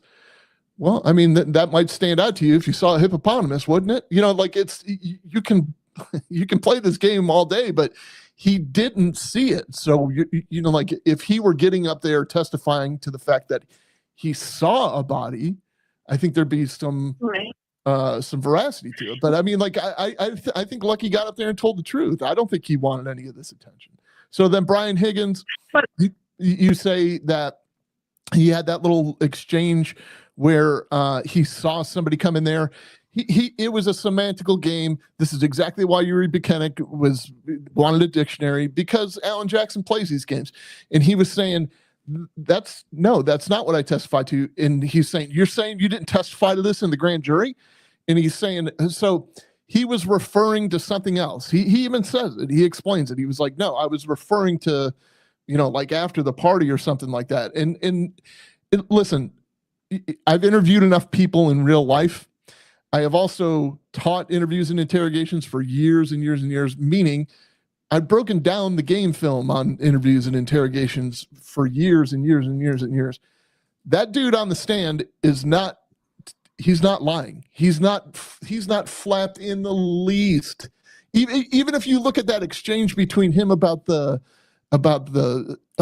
and so you texted, and you're being ignored. And he's like, nope, that's not it. I think he wanted to say, you think I'm worried about being ignored by her, but he didn't say that.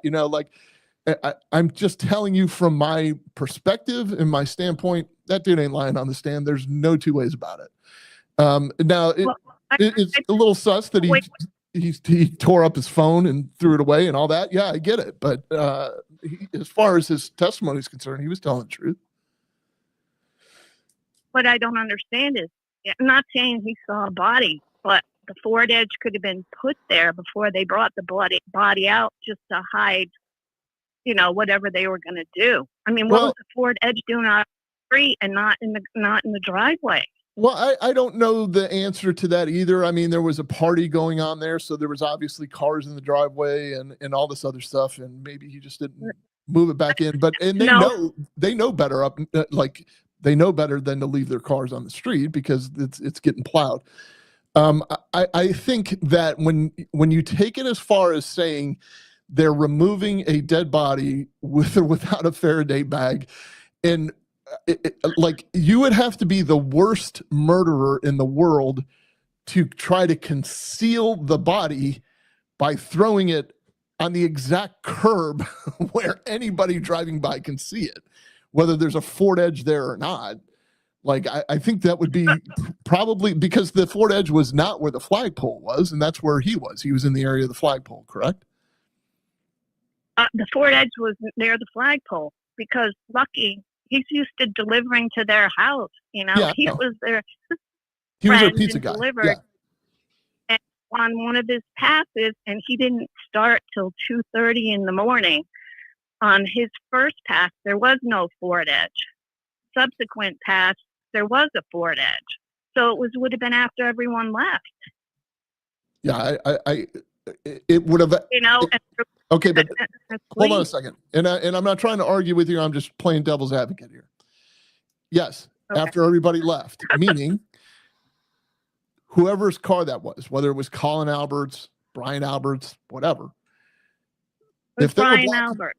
Okay, if they were blocking somebody in the driveway, wouldn't they have to go outside, move the car to the street, let the people pull out? You know what I mean? There's a million possibilities. Yeah, but at that time, it was after everything happened. There already would have been a body out there if the edge came out later. That's a good point. In other words, when he's moving the forward edge, he should probably pick up on the fact that there's a body laying in front of it, right? Is that what you mean? Correct. Yeah. Yes, if you're moving someone else to move out, hello.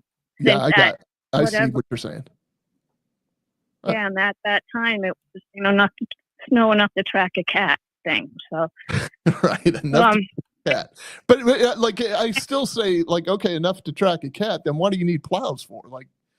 The cat can clear out the snow under that theory. Yeah, but that was the very beginning of it. Was I guess when Higgins pulled in and tried to plow the driveway when there wasn't a lot of snow, whatever. But anyway, let me skip all that. Let me just get back to my point. You gave me food for thought. That's great. Food for thought, but your food for thought on my first call, you mentioned about Albert, why he didn't come out because he would have been in charge, or it looked like he was in charge of the investigation. Yes. Right? Yeah. And that, well, screw the investigation or anything. What if you got a guy dying on your front lawn? You're going to go, oh, no, I can't go out there. That's bullshit. Would you have gone out there? Yes. I would not have. But it is very cold where I live. Okay. There is something to be said, and John will tell you this too. When you're calling 911, you're appreciative of the people that called 911 and then start calling family members as opposed to the other way around, because that's normally how it goes. And when you call 911, you're getting the emergency apparatus rolling. So a lot of people discount that, which is fine. But if she's calling 911, Brian Albert can come out and do CPR, yes, but he can't command fire trucks and ambulances to show up there. All he can do is chest compressions. So I think to do just to come out and see what the hell's going on with your property. I get it. I totally get that. I told you that I've always questioned that. But then again, like I said, he's damned if he does, and he's damned if he doesn't. You got a dead guy on your lawn. No, because he doesn't know he's dead yet, right? Yeah, you're right. But I'm just saying he's in the court of public opinion. This conversation would be that the Godfather is on the lawn directing the capo regimes how to dispose of the body. With the impartial EMS people that are all of a sudden partial, that didn't write in their reports that they never write in anyway. That she made these statements about I hit him. I don't know. I think there was plenty of evidence to charge her, and the jury didn't think that it was beyond a reasonable doubt. But he's in the house. He doesn't hear anything. I hit him. All he knows is something's happening on the front lawn. People are yelling. You don't have to direct anything. Can't you go out on your front porch and look? That's not what I'm saying. What I'm saying is the appearance of him being out there when he's on the dash cam. Like Alan Jackson's argument would be, we told you Brian Albert was the godfather of this town. Look at him. He's standing on the front lawn and everybody's intimidated and nobody will do their jobs because they need to cover up for Brian Albert. And he's standing out there intimidating him. That's how that would have got played. That's the reality. He is damned if he does and damned if he doesn't. You're not looking at how it's being played if you're the man in the house. Right? Are you looking at how it's being played because based on your past history? I mean, why? Why aren't you? Anyway, that's my only. I get it. No. And I told you, I agree with you. I would have gone outside. And thank you so much, you guys, for listening. And I appreciate, and I'll be able to listen to your channel now because I only found it tonight. So, thank wow. You. Well, welcome. We don't normally do this. We don't normally expose ourselves to the vitriol of other people, but we've got a back catalog of a lot of stuff. We mentioned earlier the Hannah Payne case. That's a tragic and interesting case, just like this one is.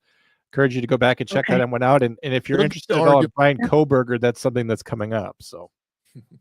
Yeah, I'm looking forward to that one too. Okay. Yeah. Thank you again for listening because you answered all my questions that I've had for the whole trial. So thank you. Thank you. Check out our content. I know you got the spoiler now that we know that she's not guilty. But you know what? There's probably going to be civil cases coming up, and that if you remember with OJ, he was still held civilly liable for those deaths. Yeah. So there's always a chance that we might get more Karen Read stuff yet. There's so many lives that were changed by this that I doubt that we've seen the last of Karen Read. And with as much as she loves the public eye, I doubt that she's seen the last of the public. So right, but not even Karen Read though. I want to know who killed John O'Keefe or how he died. I want to know that too. I want to know. I'm sure the O'Keefe family wants to know that too. I mean, I think that they had the right person, and I don't think anybody's ever going to be tried because they've already tried, the one suspect twice already. So that's already a hurdle you're going to have to overcome, unless somebody goes in the middle of the town square and says, "This is how I killed John O'Keefe." You're never going to beat that. Or someone else comes forward. Yeah. Yeah. Unless the FBI turns people. You know what I mean? Yeah. Get them to confess. Yeah, get them to, flip. Yeah. Yep. All right, but thank you for calling again. You're welcome. Thank you, guys. You have a good night. Bye. Drew, do you feel like going out on a high note? Yeah. Just a real quick one. Let's call our old friend Britt Faulkner. She called in too. She said, you have to talk to her. You're required. I love me some. Hello. Hey, Britt.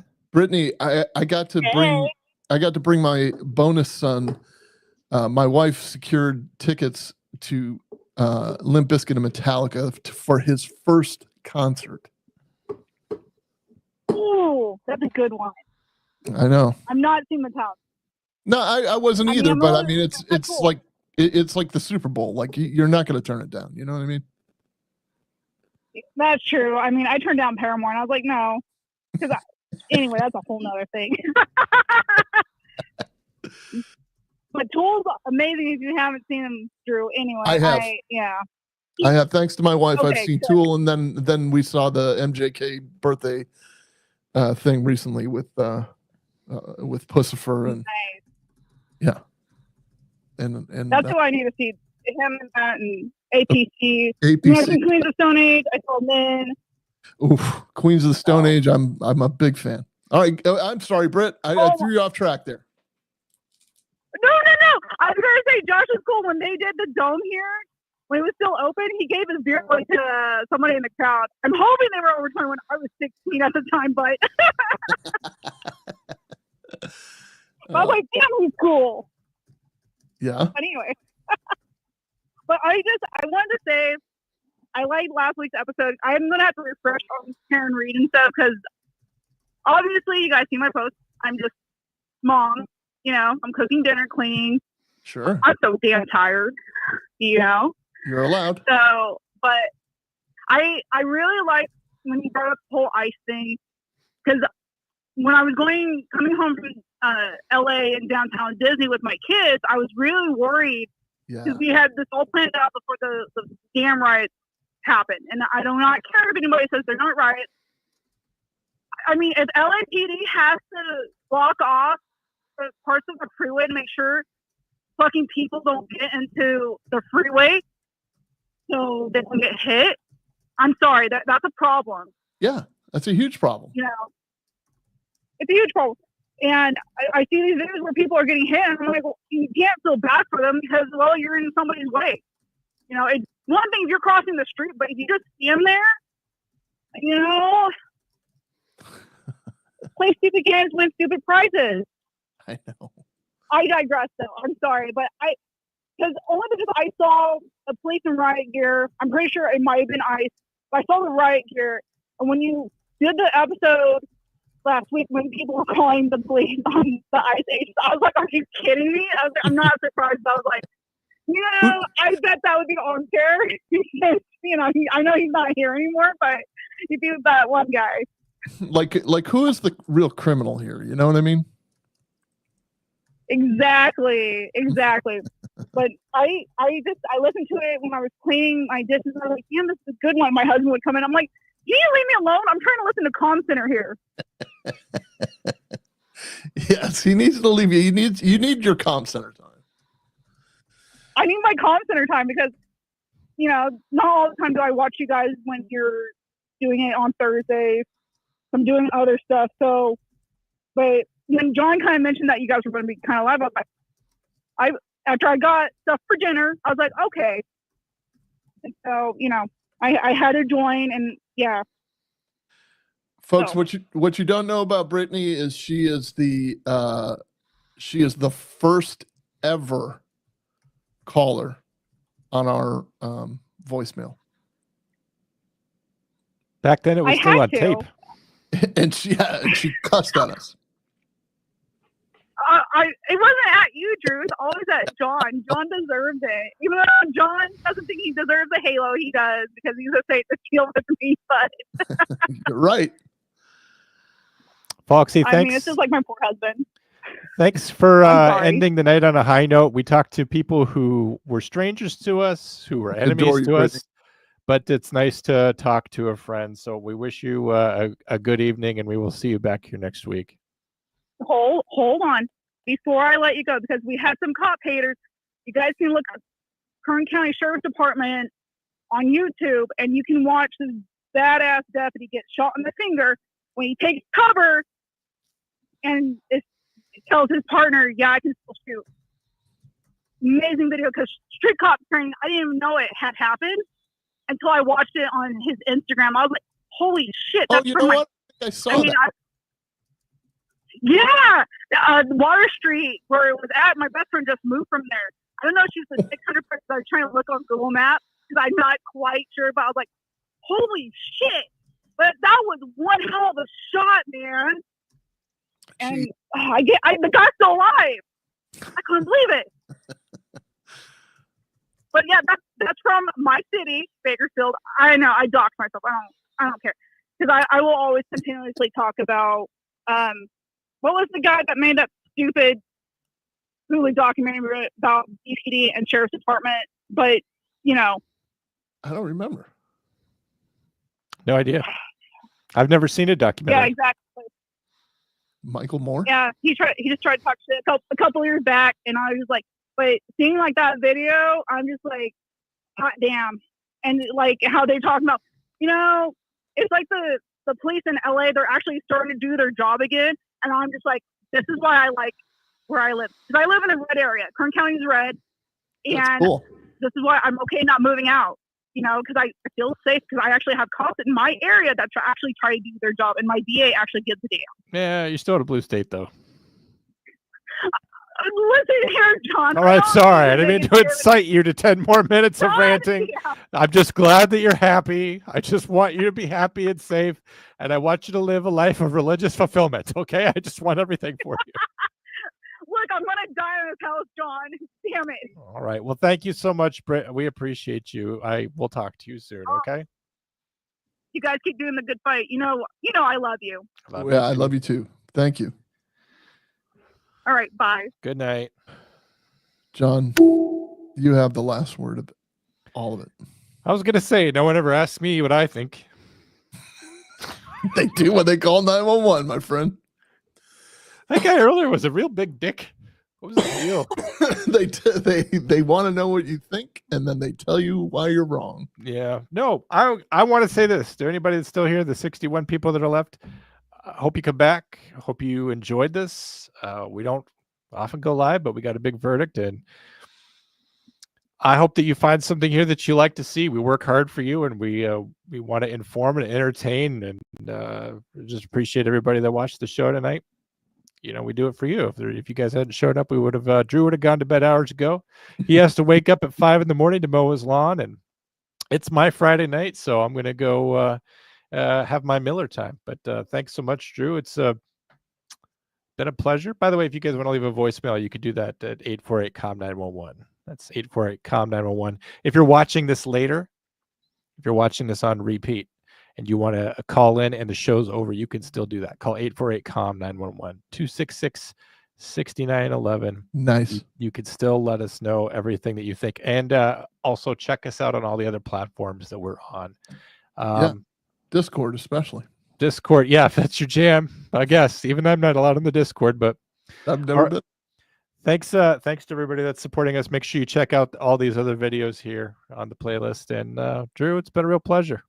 Yeah, it's been the easy street. Look at these videos. Are you going to do that on this one? Yeah, go to the Hannah Payne. Go to the Hannah series Payne. and go to this other 911. Thanks for the super chats as well. Thanks for those. Thank you for the super chat. Thank you, Shorty, and others. Thank you, Chrysler. Bless you all. Bye.